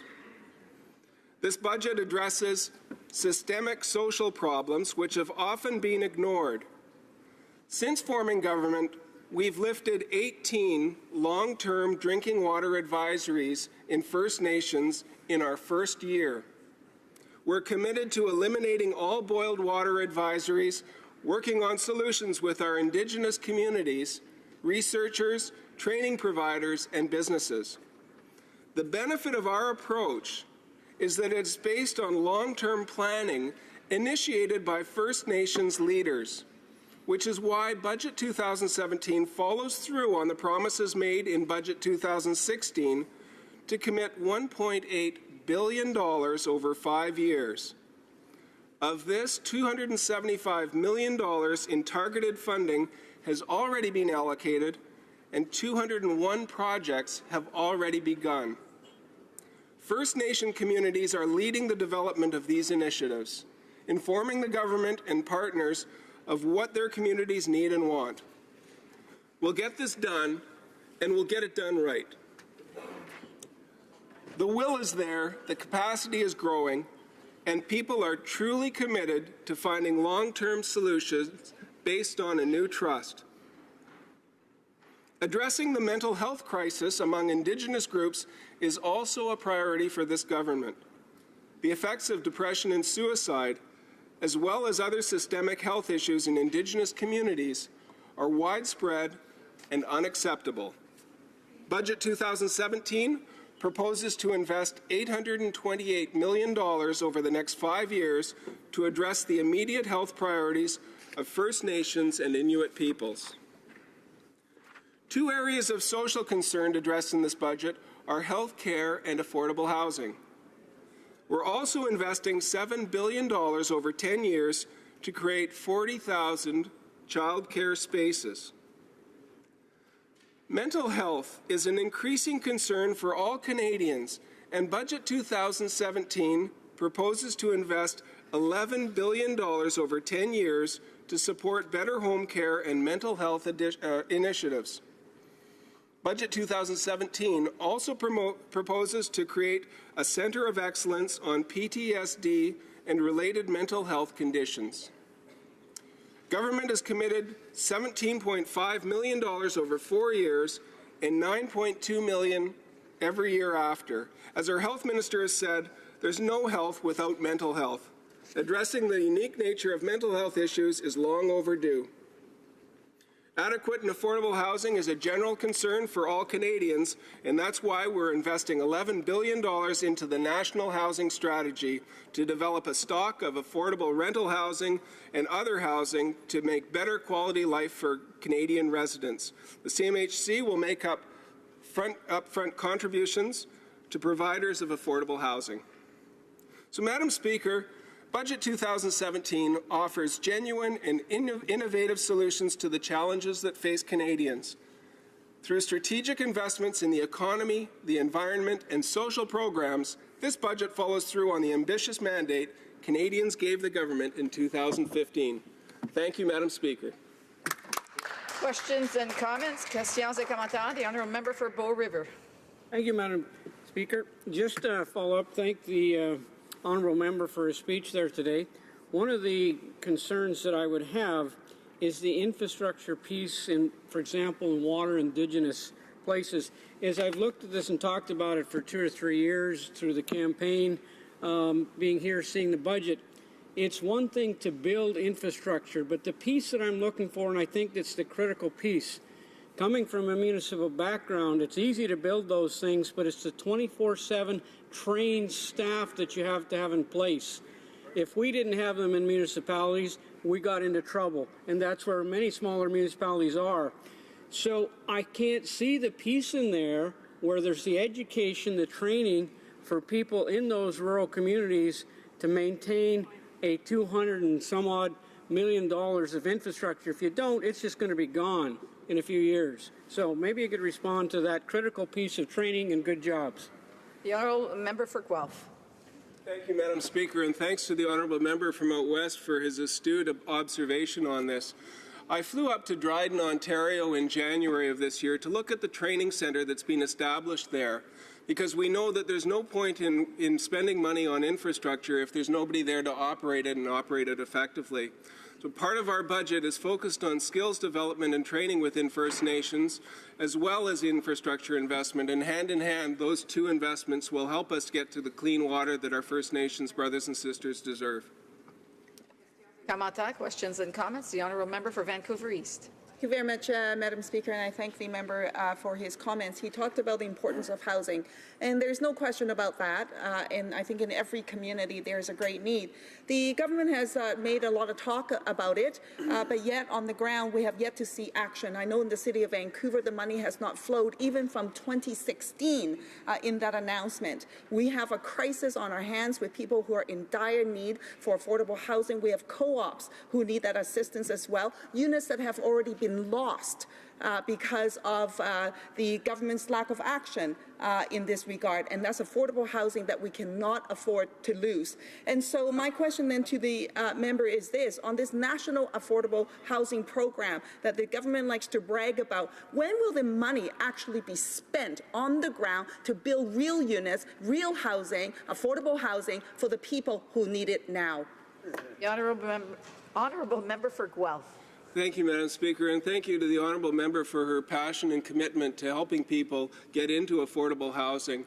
When we're working as the federal government to establish housing priorities and housing trajectories, we're also working across Canada with our provinces and territories to get housing investments into their budgets. And so in our first year of being in government, we worked with the provinces and territories to get their budgets to match government money coming from the federal government. And at that stage, we're now starting to roll out projects which have to go through the bidding process, and it has to go through municipal approval process. So we're working with all three orders of government. It does take time, but we are on the right track, and we will see progress. Thank you, Madam Speaker. Questions and comments? L'Honorable Ministre. The Honourable Minister of Families, Children and Social Development. May I first start by congratulating my colleague for Guelph for his excellent speech, also mentioning that I have seen his work and his writing in the previous months, and I know how committed he is to working towards the development of his community and how dedicated he is to work for the welfare of his constituents.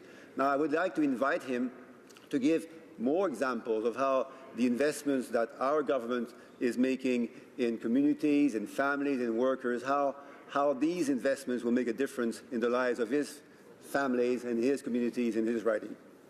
A brief answer from the member for Guelph. Thank you, Madam Speaker, and thank you to the Minister for his question. I'm honoured to answer him that we are looking at the social impacts through the Canada Child Benefit, which he introduced last time, which was one of the most significant steps the government has ever taken in Canada. And now we're following up with $11 billion, which hasn't been invested since the 1970s, to get us onto the track of having affordable housing projects created in our communities, thanks to his leadership and vision and the people that work with him. Resuming debate, the reprise au débat, the Honourable Member for Edmonton Manning. Well, thank you, Madam Speaker. Another year, another budget, another set of broken promises rolled up into Bill C-44, the Budget Implementation Act. There is, I suppose, a certain irony that this government, which claims to be opposed to omnibus bills, would bring in this massive document that touches on so many areas, rather than separate legislation for their new ventures, such as the Infrastructure Bank. The government hopes that by burying the legislation in these hundreds of pages, that they can avoid any detailed scrutiny. You do have to give the Liberals credit for one thing. One thing, Madam Speaker, they are treating Canadians equally and raising everyone's taxes. That is not surprising when you consider the reckless spending by this government. In 2015 election, they made a promise to Canadians. They would run a small or modest deficit, perhaps about $10 billion a year, and a first-year term, and then we know that after that they should be able to balance the budget after their first term. We know now that those were empty promises. I leave it to Canadian people to decide if they were lies or just incompetence. Once again, the Finance Minister has let Canadians down. There is nothing small or modest about this deficit that he's running. He has no plan to balance the budget by the end of this Parliament or maybe ever again. The previous Conservative budget suggested balanced budget legislation that would include pay cuts for cabinet ministers while the government was running a deficit. Somehow, I don't think we are going to see this government take that sort of principled stand. Anyone who has ever run a business knows that borrowed money has to be repaid. The Minister of Finance is sinking Canada further into debt, making future generations pay for his spending spree. It is wrong to mortgage Canada's future this way. Politicians should be setting an example and not behaving as if money grows on trees. The government will tell you that it's doing great things with the spending spree. Look at us, they say. Aren't we great? We know how to spend money, of course. That's quite pride that this government has shown people so far. Any child can delight in spending money that does not belong to them, because fiscal responsibility, Madam Speaker, is a lot tougher to accomplish, and this government doesn't seem to want to work hard enough to do so. And what are the great things this government is doing? Tax increases for 1.8 million Canadians, public transit users, or those who drink beer and wine, or those who donate medicines to worthy causes. More tax hikes on child care, on small business owners such as farmers, fishers, doctors, lawyers and accountants, on oil and gas companies, and on tourism. The Liberal motto seems to be, if it breathes, tax it. Where spending is needed, they instead cut back. We are looking at major cuts to defense spending, despite demands from the US and other NATO members. Spend at least 2% of GDP to shoulder a greater amount of load for our collective security. This government is deferring $8.5 billion in equipment purchases for our military, having already deferred $3.7 billion in the past budget. Our armed forces may be the best trained and bravest fighting force in the world, but the men and women on the front lines cannot do their job without proper equipment. National defense is clearly not a priority for this government, for this Liberal government. In an era of reckless Liberal spending, it is appalling that the largest cuts are consistently at the expense of Canadian armed forces. This raises the question of whether or not the Liberals believe that Canada needs the ability to defend itself and our allies.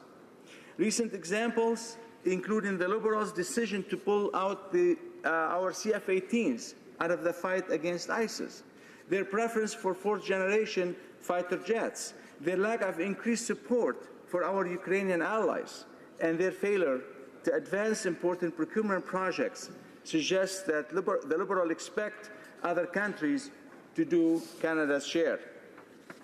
Canada is back. We heard that a lot. Canada is back, they say. But only as long as you don't ask us to do anything, expect look pretty. The Liberals have repeatedly delayed releasing their defense policy review. Instead of ensuring that our men and women in uniform have the best equipment, training, and support available, it's looking more and more likely that Canada's military will be further scaled back and asked to do more with less. Madam Speaker, since the Liberals took office, 94% of announced infrastructure projects have failed to start construction. Just big talk, no walk. This means that jobs are not being created and the economy is not being stimulated. Instead of coming up with a new plan that actually builds infrastructure and create jobs, now the government wants to double down on the existing infrastructure plan that have been proven not to work. This is how the Liberals define innovation. We already knew that the Liberals were planning to take billions of dollars away from communities to pay for their infrastructure bank. Now we learn that they're also going to cancel the public transit tax credit, making it more expensive for Canadians to use public transit. So speaking of doing something, talking something and doing something else. Additionally, by allocating public transit funding based on ridership, the Liberal government is disadvantaging Canada's growing communities in favor of already developed urban cities or centres. It looks like no new public transit spending will occur in 2017-2018. Indeed, the Liberals have decreased the federal share of funding for public transit projects to 40% and failed to include provincial cost-sharing requirements. Without matching funding, municipalities may not be able to complete important projects. It is a mistake for the Liberals to continue to allocate public transit funds based primarily on ridership numbers. This formula favors large urban centres that already has developed public transit systems and disadvantages growing communities that arguably need these funds more. Municipalities need good infrastructure, but they also need programs that are easy to access, provide predictable funding, and do not leave small and rural communities behind. They also need money now, not at some point in the far future, probably in 2050 or in the 22nd century. We know that $1 billion of LAPS infrastructure funding from 2016 will not be reallocated until 2022-2023. And that $15 billion will be taken away from community infrastructure projects in order to finance the Liberals' new infrastructure bank, including $5 billion removed from public transit projects, $5 billion removed from trade and transportation corridor projects, and another $5 billion removed from green infrastructure projects. So taking money that costs less to borrow money that's going to cost maybe twice or three times more. Madam Speaker, Bill C-44 includes that Canada Infrastructure Bank Act, but it's hazy on some details. Will foreign investors get to decide which infrastructure project is funded? We already know that it will not be operating at arm's length, making it susceptible to the Liberal government interference in its decisions. Madam Speaker, one last thing I would like to look at is the changes that this bill makes to the operation of the Parliamentary Budget Officer. It is important to note that the government did not consult the PPO on these changes, but has introduced them unilaterally. The PPO has expressed concerns about this legislation and its impacts on the ability to do his job. He feels it will undermine the independence and nonpartisanship of the PPO and undercut his office's ability to support Parliament. This should be a concern for all parliamentarians, regardless of their political affiliation. This act makes changes to the degree of control that the speakers of the Senate and the House of Commons will be expected to exercise over the office of the PPO's activities, and it places limits on the PPO ability to initiate, report, and members' ability to request cost estimates of certain proposals. To involve the PPO in the cost of election platforms, as this act does, seems to me to risk the nonpartisan nature of the office. No, I'm done? Okay, well, thank you very much. Member will probably be able to continue with some of his information during questions and comments. Questions et commentaires. The honourable member for Hastings, Lennox and Addington. The member opposite had, and I'd like to thank him for his speech, had indicated that he didn't feel that there was much in the budget that was going to help everyday Canadians. I'd like to remind him of things that are actually in the budget that will be helpful for Canadians. $725 million going to veterans, $20 billion into public transit, $11 billion into health care, $11 billion into affordable housing, $950 million into innovation clusters, $10 billion into agriculture, $30 million into the Trans-Canada Trail, $7 billion creating 40,000 child care spaces, $5 billion for water and wastewater infrastructure plans. And the list goes on and on and on. Does the member not agree that these are actually beneficial things, creating child care spaces, taking care of our veterans, and creating affordable housing for people, and keeping our seniors healthy, happier, longer in their homes through home care? I think you would agree that these are actually good things for everyday Canadians. Thank you. The honourable member for Edmonton Manning. Well, thank you for the member opposite for his question. All these numbers are great numbers. There's no doubt they are there. And it sounds like we have nothing, we have no programs, we have no government, we have no country. All these numbers are what we need on a day-to-day basis. But 70% of the allocation of those numbers in the budget will not be able to utilize until 2022. So 70% of those. That tells you clearly what's happening with job creation that is really taking a hit, big time hit in our country. And that tells you that the plan of that the Liberal government is implementing is not really working. That's why those big numbers, nice numbers, but those numbers means nothing because they're not going to be utilized immediately and they're going to be years ahead of time. And speaking of the future, it's a very taking big risk to do so and taking big risk to work toward it. Questions et commentaires. The honourable member for Regina Louvain. Thank you, Madam Speaker. I appreciate that the member for Edmonton Manning pointed out that the federal budget skews the allocation of transit funding in favor of existing ridership rather than population. For example, Saskatchewan comprises 3.2% of Canada's population, but will receive only about 1.6% of transit funding from the federal government. Our per capita share of the $20.1 billion of transit funding would be about $640 million. In fact, the federal budget shortchanges Saskatchewan by providing us only about $320 million in transit funding. So I wonder if the member for Edmonton Manning could elaborate a little bit on how this misallocation of transit funding will affect his province of Alberta.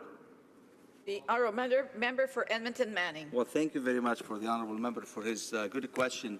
Basically, this is a normal thing we start to notice since the first budget and going to the second budget and moving forward. I'm looking at the budget and the government operation from a business perspective. Nothing seemed to make sense and nothing seemed to add up. So if it's not going to add up for Manitoba or for Saskatchewan, it's not going to add up for Alberta, and we seem to experience that this government is doing, as we say, some people with butter and some people with oil. That's what's happening here, and that's how we experience the government acts. Therefore, unfortunately, this budget is a reflection of the incompetence job that this government is doing and the way this government is handling business for Canadians. Resuming debate, the reprise de débat, the honourable member for Oakville North Burlington. Thank you, Madam Speaker. I'm pleased to rise today to speak in support of Budget 2017. Our first budget last year delivered on a number of our election promises, the most significant of which were a middle-class tax cut for 9 million Canadians, the new tax-free Canada Child Benefit, and ensuring that post-secondary education is more affordable. We're focused on building strong communities with investments in infrastructure to support public transit and green infrastructure. Recently, I was thrilled to announce transit funding for my communities, almost $5 million for Oakville and $3.4 million for Burlington. I know the residents of my riding of Oakville North Burlington have seen the benefits of our investments already. With Budget 2017, we're building on these commitments to allow for more frequent two-way all-day transit service to help commuters in Oakville and Burlington spend less time travelling to and from work and more time with their families. The Prime Minister recently announced a $1.8 billion investment that will help electrify the Lakeshore West GO line. As Vice Chair of the Standing Committee on the Status of Women, I'm extremely proud of the work our committee has done on two key issues: gender-based analysis and violence against young women and girls. I was very pleased to see many of our recommendations included in this budget and to see that this is the first budget that was examined through a gender lens and included a gender statement. Our committee identified the critical need to use a gender lens for ensuring spending creates the right conditions for economic growth for Canadians of all genders. The budget's gender statement recognizes that when women and girls are given opportunities to succeed, Canada succeeds. And while we've made progress, more work needs to be done. The gender statement recognized that the gender wage gap has narrowed since 1976, but remains significant. In my riding of Oakville North Burlington, I heard from stakeholders that young women need to see themselves in a variety of occupations. So in May, we will host our first Young Women in Leadership program. The program will allow young women in Oakville North Burlington to be mentored in a variety of workplaces, from firefighting and community organizations to businesses, policing, and new tech companies. In the Standing Committee on the Status of Women, we're currently studying the economic security of women, and one issue that has been repeated over and over is the need for early learning and childcare. Budget 2017 recognizes the connection between the economic security and childcare and takes important steps to give Canadian families and children the best start in life. Building on Budget 2016's initial investment of $500 million in 2017-18 for early childhood learning and childcare, this budget proposes to invest an additional $7 billion over 10 years to support and create more high-quality, affordable childcare spaces across the country. The Status of Women Committee has heard from witnesses who called on the government to take a leadership role when it comes to addressing gender-based violence. Budget 2017 includes an investment of $101 million over 5 years to support a national strategy to address gender-based violence, which will ensure that our government provides the leadership needed on this issue. We also recommended changes to our judicial education with regard to sexual assaults, and I'm pleased to see that Budget 2017 includes funding for the Canadian Judicial Council to support programming on judicial education, ethics, and conduct, ensuring a greater focus on gender and cultural sensitivity training. Already, we've heard from the Canadian Judicial Council at committee about their plans to implement expanded training. In my riding, the Sexual Assault, Violence and Intervention Services of Halton work hard to provide free, confidential and non-judgmental 24-hour support to all survivors of violence, including female-identified, male-identified and members of the transgender community. They advocate against violence in the community at large and promote prevention through community education. Halton Women's Place provides shelter and crisis services for physically, emotionally, financially, and sexually abused women and their dependent children, and is dedicated to ending violence against women and their children. This budget will support critical support services and organizations such as these two to further its commitment to ending all forms of violence against women. Last month, I welcomed my colleague, the Minister of Public Safety, to my riding to meet with the Halton Interfaith Council to discuss our national security. The Minister had the opportunity to highlight Budget 2017 increased investment in the Security Infrastructure Program, a program that provides places of worship and community organization with funds necessary to enhance the security of their facilities. Rabbi Wise shared with us how his congregation in Oakville had previously taken advantage of funding from this program, and a good discussion was had about the benefits and possibilities of the program at a local level. We all agree that there is no place in Canada for hate-motivated crimes and that Canadians should feel safe where they worship. I'm extremely committed to the Public Safety Committee's call for funding for a national strategy for operational stress injuries in public safety officers, and was disappointed that it was not funded in this budget. I will continue to advocate on this issue, but I also recognize that the Finance Minister had to make some tough choices when drafting the budget. I was pleased to see that we kept our campaign promise to our public safety officers to establish a tax-free Community Heroes benefit to be implemented in cooperation with the provinces, territories and municipalities. Budget 2017 committed $80 million over 5 years to support this benefit. The budget also recognizes that we need to do more for Canadians living with a disability. The Enabling Accessibility Fund will be expanded to provide funding for projects such as adding ramps, accessible washrooms, and other improvements to the accessibility of community spaces and workplaces. Our healthcare system is consistently one of the things that Canadians hold dear.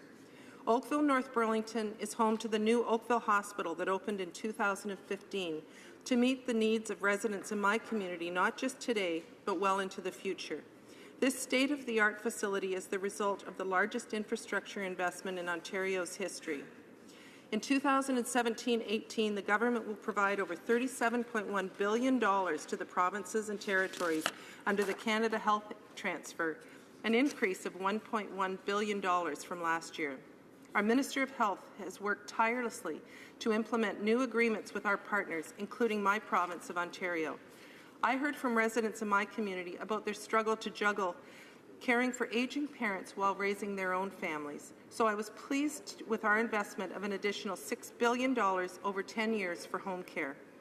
I also have worked with local organizations like the Reach Out Centre for Kids and the Brian Hansel Foundation, who do tremendous work to improve the mental health of our young people. Our government will be providing an additional $5 billion over the next 10 years targeted towards mental health service. My home province of Ontario has made a concerted effort to improve mental health services, and this additional investment will build on the work already being done. My youth council recently met with the Youth Advisory Council of the Positive Space Network, a safe and welcoming community for LGBTQ2 youth to meet, share experiences, and also organize Halton Pride. I welcome our government's investment in an LGBTQ2 secretariat with funding of $3.6 million over 3 years. Canada is taking a leadership role around the world in improving the lives of women and girls. I was pleased to see our government invest $650 million over 3 years to support sexual and reproductive health. After seeing firsthand the impact that our international development investments can have in areas such as nutrition in the first 1,000 days, and the immeasurable decrease in stunted growth because of these investments, I look forward to the release of our International Assistance Review, which will outline how Canada will put women and girls at the centre of its development programs. The budget's commitment to make surplus federal lands and buildings available to housing providers at low or no cost could help groups like Habitat for Humanity Halton Mississauga, a leader in my community, to ensure hardworking families in need have a safe and affordable place to live. As chair of the Golden Horseshoe Caucus, I know that our region depends on the success of our businesses, from automotive to steel, wine to peaches, and that small and medium enterprises are the backbone of our communities. Our educational institutions like Sheridan College are critical to the success of the next generation of entrepreneurs, innovators, and artists. Madam Speaker, through initiatives like the ones I've mentioned today and our progressive vital investments in innovation, technology, healthcare and education, we are firmly positioning Canada as a leader in the world. I'm proud of the work we're doing and look forward to Canada's many successes as we prepare to celebrate our great nation's 150th anniversary of Confederation. Thank you. Questions and comments. Questions et commentaires. The honourable member for Haliburton, Kawartha Lakes, Brock. Thank you very much, Madam Speaker, and I appreciate the words from the member opposite. It was very encouraging what she had to say, but I think, Madam Speaker, what she forgot to mention or didn't have time or what have you, I think what was missing is how this government is going to promote the private sector, how they're going to empower the private sector to create jobs and roll this economy forward. We heard a lot of big government thinking, a lot of big government knows best spending, but we didn't hear anything about the small business tax rate being cut. We didn't hear anything about expanding ways for people to save. We had the tax-free savings account cut back. We had the public transit tax credit cut back, you name it. And nothing is actually there to help the people, allow the private sector to grow and create jobs and wealth in their community. So I'm wondering if the member opposite, Madam Speaker, through you, could maybe enlighten me anyway on how this government is doing, because I don't see it. The honourable member for Oakville North Burlington. I thank the honourable member for his question, and I think we both agree that small and medium enterprises, as I said, they're the backbone of our economy, and they are the ones creating jobs. And quite honestly, they're creating jobs. We're seeing growth in the economy. We're seeing tremendous job growth, and they're coming from those small and medium businesses in our communities. I have not had one business in my community ask for the small business tax cut to be made. What I have seen them ask for are the kinds of things that our government is doing around innovation and clean technology, They want to have consumers have more money in their hands so that our tax cut allowed them to go out and buy their products, whether they're buying gelatos or going out for dinner or spending money in their community. Those are the things that they want. They want residents to have the money to be able to spend it and grow their businesses in the community. Questions and comments? The honourable member for Regina Louvain. Thank you, Madam Speaker. The member across the way talked about a tax cut putting money in the pockets of consumers to spend. And I wonder if she would agree that the consumers most likely to spend any extra money they receive are those earning less than $45,000 per year, precisely the Canadians who will not receive anything from the so-called middle-class tax cut. The honourable member for Oakville North Burlington. I thank the honourable member for his question, and I would disagree that we introduced the Canada Child Benefit to benefit those individuals who are most at need of receiving additional support. It's lifting children out of poverty. It is putting that money in their pockets so that they can do more for their families. Questions and comments? Questions et commentaires? The honourable member for Elmwood-Transcona. Thank you very much, Madam Speaker. I noticed in the member's speech she at length, I think, made the case that this bill deals with a number of important issues. A couple of those issues I didn't hear about in her speech have to do with the establishment of the infrastructure bank, and another, just off the top of my head, Madam Speaker, would be the changes to the Parliamentary Budget Office. And so I'm wondering if, given the complexity of the bill, if the member would agree that if the infrastructure bank, for example, Madam Speaker, is a significant change in its own right, does she agree that represents a meaningful change to the way that the government is going to deliver on infrastructure projects? And if so, shouldn't we be able to study that separately? For Oakville North Burlington. I thank the honourable member for his question, and I would say that we certainly agree that infrastructure investment is important. We're having the debate right now, and the debate will be held at committee about all of these things that are included in the bill. And I think, if we can make more investments in infrastructure, I know in my community, that's something that's really important. And when we're seeing things like the flooding that's taking place, which happened in Burlington a few years ago, and to be able to put in place some investments to prevent these kinds of things happening, that's where we need our infrastructure dollars to be going to.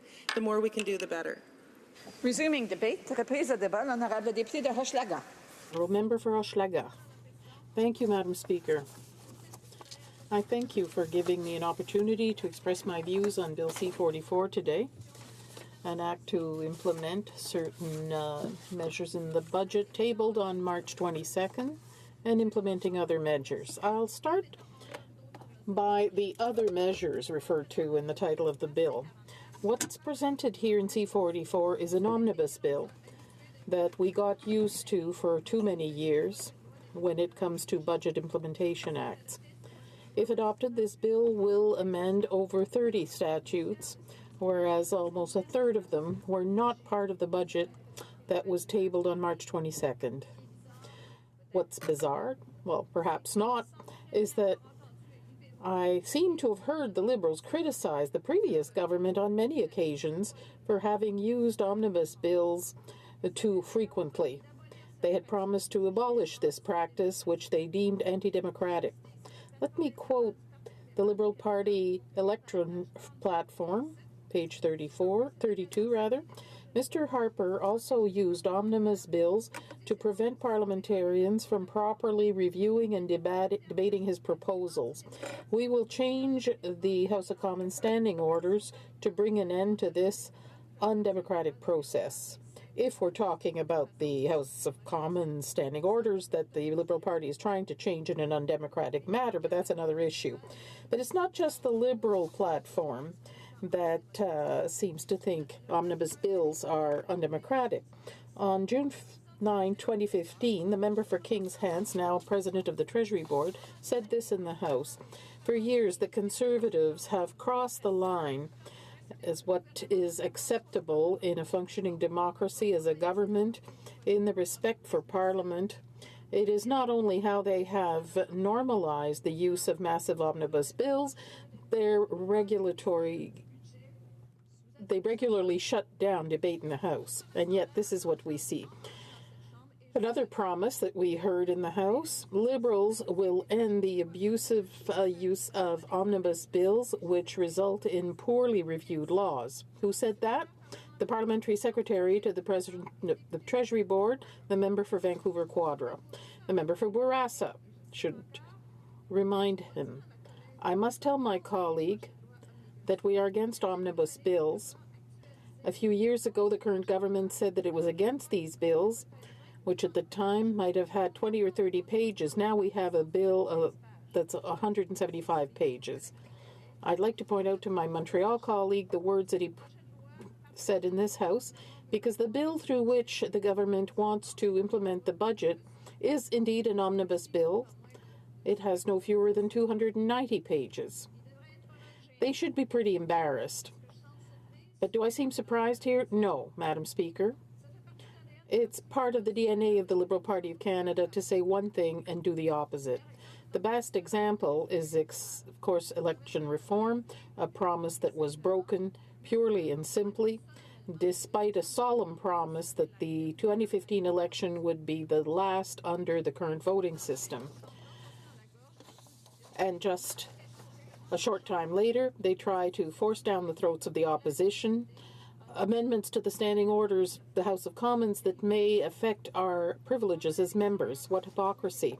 During the election, the Liberals and the Prime Minister speak ad nauseum of the middle class and those working hard to join it. But those working hard to join it are not those prioritized by this bill. Indeed, while they abolish the public transit tax credit that middle-class Canadians did use, Liberals facilitate the purchasing of our public infrastructure by their very wealthy friends who can pay for $1,500 tickets to have access to the Prime Minister and the Finance Minister by creating the Canada Infrastructure Bank. This is very far from the middle class and those working hard to join it. This bill also considerably restricts the role of the Parliamentary Budget Officer, which is to conduct independent studies and publish reports that he deems to be in the interest of Canadians. The role of the PBO is being modified. He will now provide an annual working plan to be approved by the Speakers of the House and Senate, as well as the Chair of the Finance Committee, who is elected and is in the government party. He'd be the only officer of Parliament to have his work plan approved. Moreover, requests for research to evaluate the cost of measures coming under Parliament would now be reserved for committees, whereas right now all members and senators can proceed with such a request. It's this kind of research with the PBO that were done the request of a member that allowed us to find out that the Liberal tax cuts would not benefit the middle class and those trying to attain it. It's quite clear, Mr. Speaker, that through this bill, the capacity of parliamentarians to hold the government accountable will be reduced. The bill is important because of what it doesn't contain. Budget 2017-18 provided for large and long-term sums for social and affordable housing. Following the government's announcement that it would proceed with consultations to finally implement a pan-Canadian strategy on housing, as the NDP has been requesting for many years now, they'd finally understood that there was a housing crisis right now in Canada. But the budget, and of course its implementation bill, do not seem in any hurry to put forth the necessary resources immediately. The government decided to wait till after the next election to make available over 90% of the budget announced for this purpose. But the needs exist now. More and more Canadian families have trouble finding adequate and affordable housing. The National Household Survey in 2011 revealed that 40.1% of Canadian families who were tenants paid more than 30% of their income on housing. 19.1% paid over 50%, and 9.5% over 80% of their income on housing.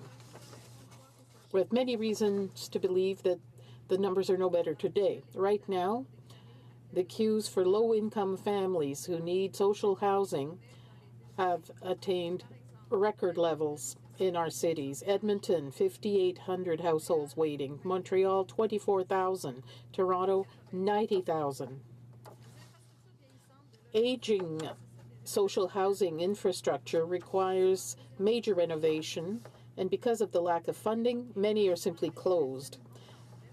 Housing prices in large Canadian cities are rising because of speculation, and we're living in fear of a real estate bubble. For too many Canadian families, access to home ownership is virtually impossible. Let's now go on to the lack of housing in Aboriginal communities. That requires something immediate. The government announced many billions of dollars over 11 years, but only injected $20 million in new money this year.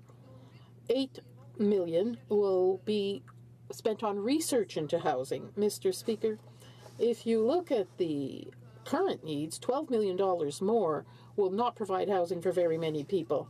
Last week, I attended the National Congress of the Canadian Housing and Renewal Association, the largest Canadian stakeholder when it comes to housing. Although people were generally pleased with the investments announced in the budget, many concerns came to the fore. As an omnibus bill that includes non-budgetary measures, there are a few that I heard suggested at the Congress. That the housing strategy formally acknowledge the right to adequate and affordable housing, that the government accelerate the funding announced for housing to meet immediate needs. The longer they wait, the more the situation is deteriorating, that they take concrete measures to counter real estate speculation, that they announce the construction of new housing units, social housing and community units, that they establish a specific strategy for housing in Aboriginal communities which have crying needs, that they have dedicated funds for social and community housing rather than include that funding in the more general category of affordable housing, that it include in its budget incentives for renovation and eco-energy construction, which would be an intelligent investment. Madam Speaker, even though I know that the government will remind me that I voted against some of the measures it put forth in its budget, I will be forced to vote against this bill, both because of what it contains and especially because of what it does not contain. Thank you, Madam Speaker. Questions and comments, questions et commentaires. The Honourable Parliamentary Secretary to the Government House Leader. Yes, thank you, Madam Speaker. And, you know, I've always found it interesting when you have members of the New Democratic Caucus stand up and they talk about the things that should have been or could have been in the budget. Think concerns of housing that the member talks about, and we have invested literally billions of dollars in terms of trying to ensure that Canadians will have better housing into the future, no matter what region of the country one is from. Yet when it really came time to be able to demonstrate the support of a progressive budget, that the NDP continued to vote against that.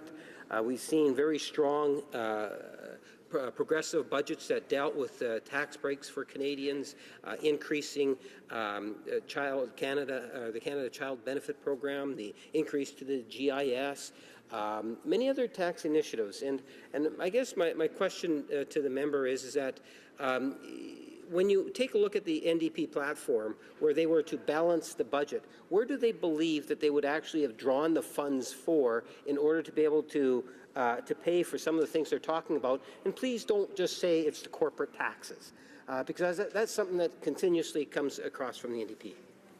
I certainly that, and I would just remind the Parliamentary Secretary to address his questions to the Chair. The Honourable Member for Hochelaga. The answer is so easy, Madam Speaker. A budget is always a matter of choices. When you decide not to put enough money in looking for tax evaders or people who don't pay their taxes or large corporations that pay 13% tax, when in the States it's far more than that, different choices could have been made. more money could have been put in Aboriginal housing. If I look at the budget for 2017-18, 56,700,000 for these Northern and Inuit communities. I don't know if the member has gone to Nunavik as I have, but that's not a lot of housing that you can build with that amount. So choices could have been made to increase the budgets in the right places, choices that were poorly made, in my opinion. Yes, commentaire. The honourable member for Bow River. Thank you, Mr. Speaker, and I thank you, colleague, for her speech today. And I think it's one of the things that I've appreciated being here today is that the finance minister said earlier today that they'd heard in the short time we've had some good suggestions that they would take under consideration. So in the speeches today, there's been several instances where I've heard members making specific references to specific things so that maybe the member could respond to it if we had more opportunity rather than the only 12%, that we could provide more solid and good possibilities for the government to consider. So maybe she could respond to the short time that we now have had to have suggested more ideas that the finance minister said were credible ideas that they could take under consideration. Thank you, Mr. Speaker. The honourable member for Hochelaga. If I understood correctly, the member is talking about time allocation and the lack of time we have to discuss all this. Is that correct? If that is his question, well, yes, I disagree with limiting time. We've had very little time to discuss everything in this budget. I was talking about 30 acts that are being amended. This morning, the finance minister said 39 people had spoken. I think it's not 39, it's 32. That's 10% of the members here in this House. So there are many important topics, such as the infrastructure bank. This bill should be split. There are many things that should be examined independently, and we should have more time to examine each of these issues. And now we're under time allocation. We have to hurry up and rush, and most members cannot even speak. Debate. Reprise de débat. L'honorable député de Rivière-des-Mille. The honourable member for Rivière-des-Mille. Thank you, Mr. Speaker. It's with great pleasure that I take the floor today and part of this second budget by our government. The 2017 budget is the next step in the government's ambitious plan to achieve judicious investments that will create jobs in the 4 cities in my riding and also grow the economy for everyone. Budget 2017 will give more opportunities for the middle class and those who work hard to become part of it in every community across Canada. Indeed, Mr. Speaker, as a member of Parliament and a businesswoman who's very involved in my community, I'm very pleased to see a budget that leaves no one behind and that takes an interest in real issues. Seniors, families, workers, entrepreneurs, job creators all have a budget full of opportunities. The concept of opportunity for all is the centerpiece of the new Liberal approach. This approach works, Mr. Speaker. Over the past 7 months, the Canadian economy has created some 250,000 jobs, and since December 2015, the unemployment rate in Canada has dropped from 7.1% to 6.6%. Moreover, January marked the longest trade of goods surpluses since 2014 because we find more customers for our exports across the globe. As member of the Standing Committee on International Trade and the only Quebec member on that committee, I'm proud that our companies have new opportunities for exports and find new customers around the world. The Liberal approach works, as the growth figures show. But as a government, we made decisions and implemented important measures for people at home and everywhere in Canada. Over the past year, our government implemented a plan to grow the economy in a way that works for the middle class and those who work hard to be part of it. This plan is something that we are pushing forward.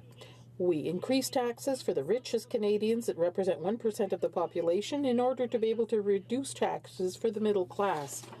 we implemented the new child tax benefit, which gives 9 out of 10 families, including 10,000 Rivière-des-Mille-Îles, and will lift thousands of children out of poverty. We strengthen the Canada Pension Plan in order to help Canadians have a secure and dignified retirement. Budget 2017 also makes other measures to strengthen tax equity by eliminating loopholes that generate unfair advantages for some at the expense of others, by investing $524 million to support the Canada Revenue Agency in its sustained efforts to fight tax evasion and fight tax avoidance, and takes measures to eliminate tax measures that disproportionately benefit the rich. Mr. Speaker, when I meet my fellow citizens, they are proud that our government is acting to promote better tax fairness for the middle class. Budget 2017 directly affects my riding with 3 important measures. That is, significant health care transfers, especially for our seniors, infrastructure investments, especially for affordable housing, and lastly, investment in our human capital and innovation. As I just pointed out, Mr. Speaker, the budget provides for clear health care measures. As a matter of fact, to date, the government has signed new healthcare accords with the 12 provinces and territories who accepted the federal offer of $11 billion over 10 years to provide greater support for Canadian families when it comes to home care and mental health. For my part, when I led roundtables in my riding, the vast majority of stakeholders were in favor of better home care, so I'm very pleased that Budget 2017 meets that significant demand. The government will also simplify the current tax relief for caregivers by replacing 3 existing tax credits with 1 single tax credit for caregivers. It will provide better support for those who need it most and will apply to caregivers regardless of whether or not they live with the family member they take care of. In that sense, the Government of Canada will dedicate $11 billion over 10 years, including $2.5 billion in Quebec, to support home care and improve mental health care. Another strength of Budget 2017, which directly affects my constituents of Rivière-des-Mille-Îles, are investments in infrastructure, notably in public transit and affordable housing. Investments in infrastructure that we are making today will have advantages for many years to come. They will ensure clean, sustainable economic growth. They will allow us to grow stronger, more inclusive communities, and will create more well-paying jobs for people in my riding and elsewhere. To do so, the government has set up the Canada Infrastructure Bank, which will be in charge of investing $35 billion over 11 years. Mr. Speaker, our infrastructure plan includes investments in the region of Montreal, which will help build the new electric metropolitan network, with branches leading out to de Montaigne, among other places. As far as affordable housing is concerned, we are aware that there is a great need for housing, and that's why we're determined to work with the provinces and territories to ensure that the particular needs of communities across Canada are respected. Budget 2017 also plans to invest $3.2 billion over the next 11 years, giving that money to provinces and territories to help them with key goals in terms of affordable housing. This news was warmly welcomed in my riding, where we had a recent roundtable organized by my office. Finally, Budget 2017 places talented, qualified, and creative Canadians at the heart of a more innovative economy. This is good news for dynamic businesses in my riding. For our government, investing in innovation means investing in the know-how of Quebecers and Canadians. It's a very important measure in my riding as well. The role of elected officials is to invest in our people and to give workers in our ridings the tools they need to succeed in the economy of tomorrow. So many measures have been taken in Budget 2017 to put Canada in a leadership role within the world economy. We will be investing $225 million over 4 years to identify and fill gaps in terms of skills to help Canadians be better prepared for the future economy. We will be creating a strategic innovation fund that will help attract and maintain talent and grow Canadian companies in dynamic and emerging sectors like the agri-food sector, the digital sector, the green technology sector, and high-tech manufacturing, thanks to an investment of $1.26 billion over 5 years. We will be providing greater support to superclusters that innovate in key sectors like digital technology and clean technology. This offers greater potential to accelerate economic growth thanks to investments of up to $950 million over 5 years. Mr. Speaker, I've always been proud to say that the strength of Canada and of my riding is really its qualified, hardworking, and creative workforce. So it's important to strengthen Canada's position as a world leader in innovation so that we can create jobs and grow the middle class. Innovation really transforms the way that we live and work. It creates new challenges and new opportunities for everyone. Innovation is at the heart of tomorrow's economy. So let's keep up and let's seize this opportunity to become a world leader. I'd like to express my full trust in Budget 2017, which takes concrete action to help the middle class, seniors, and innovative companies in my riding. Thank you, Mr. Speaker. Questions and comments. Commentaire. The honourable member for Elmwood Transcona. Thank you very much, Mr. Speaker, and I thank my colleague for her speech. Once upon a time, the Liberals believed that omnibus bills were not fair and that they weren't a good idea. In this bill, there are many different subjects that are dealt with, including a new infrastructure bank. So I'd like to ask the member if she thinks that if she agrees with the government that this is a new way of delivering infrastructure. And that may be the case, but wouldn't she agree that this issue should be studied separately from other subjects included in the bill? Member for Rivière-des-Mille. Merci à mon collègue d'en face. I thank my colleague across the way for that question about infrastructure.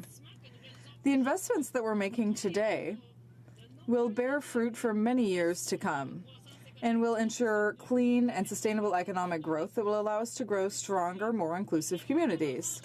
They will create better and more jobs for the middle class all across Canada. Thank you. Questions and comments? The Honourable Minister? No? Member for Hastings, Lennox and Addington. Yes, I'd like to thank the member for her great speech this afternoon, or this evening, I guess now. So in our budget, we've announced some significant investments in healthcare, in childcare spaces, $11 billion in healthcare, $11 billion in affordable housing, $7 billion to create 40,000 childcare spaces. I'd like to ask the question how these kinds of investments are going to benefit her, the constituents of her riding. Thank you. The Honourable Member for Rivière-des-Mille. Thank you very much for the question, dear colleague. Well, certainly this budget will help people in my riding. And just as an example, I would mention health. When I was going door to door in 2015, healthcare, and particularly home care, was something that people were talking about a lot. So we're going to make big investments there. But there will also be a significant investment in mental health. That's something that affects a lot of people. So thank you very much. Questions and comments? Commentaire. The Honourable Minister of Families, Children and Social Development. Thank you, Mr. Speaker. I'd like to start by congratulating my colleague from the riding of Rivière-des-Mille for her speech. And I'd also like to thank her for all of the work that she does on behalf of her constituents. I've had the opportunity to see her working in Ottawa and also in her local community in these last few months, and I can see how important it is for her to work for her constituents, but particularly for those who are working really hard. Particularly people living in difficult housing situations. I know she works very hard with organizations in her riding to try to improve their fate. And so I'd like to ask her, what does she think the largest social and economic challenges are in her riding, and how will that be helped by federal investments? The Honourable Member for Rivière-des-Mille-Îles. I'd like to thank the Minister of Families and, well, he has a very long title, but anyway, thank you for the question. Indeed, Budget 2017 will help people in my riding very much. In Saint-Eustache, we have housing for homeless people. We have different shelters for people of different age groups, and there are a lot of people who take advantage of those services. We also have the homelessness prevention strategy that will aim to ensure that people will have access to these shelters. Of course, the goal is to get these homeless people into long-term housing so that they can get back to their lives. So that requires affordable housing, but we also need shelters that can help transition people to a state where they can really contribute to society once again. And I'd like to thank the Minister for helping people in my riding and stakeholders working on that file. Thank you. I see the Honourable Government House Leader rising on a point of order. Yes. Thank you, Mr. Speaker. Pursuant to Standing Order 84-1, I would like to designate Wednesday, May 17th for consideration in a committee of the whole of the main estimates for the Department of Foreign Affairs, Trade and Development. I would also like to designate Monday, May 29th for consideration in a committee of the whole of the main estimates for the Department of National Defense. Thank you, Mr. Speaker. The House appreciates the notice on the part of the Honourable Government House Leader. Now, before recognizing the Honourable Member for Richmond Athabasca for resuming debate, I would like to inform the House that we only have around 3 minutes left before moving on to private members' business. So the Honourable Member for Richmond Athabasca. Thank you, Mr. Speaker. In your presentation, you very elegantly showed the difficult situation that we're experiencing. I have only 3 minutes to talk about Bill C-44, a bill that the government is ramming down our throats to basically silence us so that we will not be able to demonstrate all of the inconsistencies in their bill. What this bill does is it means that 30 departments will see changes. And I'll just name a few examples. So the entire mechanism set up by the Conservatives in the last government to ensure that the federal government wouldn't be able to increase fees in an unfair manner, well, this government is going to get rid of that mechanism. And they're going to try to take even more money out of taxpayers' pockets. We're not surprised about that at all. This government has been running deficit after deficit, and the only way they've found to get money back into the government coffers, because of course they don't have enough, is to try to legalize and tax marijuana so that they can get more money from our youth, and by increasing fees and canceling tax credits for people who use public transit, Mr. Speaker. This is terrible. In the last budget, there were tax credits for children doing sports and children in cultural activities, but those were eliminated. People who come home and just want to relax and have a beer at the end of the day, well, they are going to pay additional taxes as well. So, Mr. Speaker, what we're seeing here is totally ridiculous. And I haven't even touched upon the infrastructure bank, which will be $35 million, money which could have been used to help municipalities in Canada, but instead it will go to the profits of private companies who are controlling the government's agenda. So with all this, we don't really know what the intention of this budget is. The government says it wants to support the middle class, but they're really doing the opposite. Mr. Speaker, this government says that we've had 3 days to debate the budget, but we haven't even had 3 days. We've really only had 2, because on Friday we only had an hour and a quarter to debate it. And today I only have 3 minutes to speak to my constituents about this terrible situation. Mr. Speaker, it just doesn't make any sense. This government is leaving future generations in debt. They're pushing spending, and they're trying to make people believe that they're having lower taxes when it's not the case. Now, Mr. Speaker, I can see that you're about ready to rise, but I just want to say that I am deeply frustrated by what I'm seeing as a member of Parliament here. Thank you for those 3 beautiful minutes, Mr. Speaker.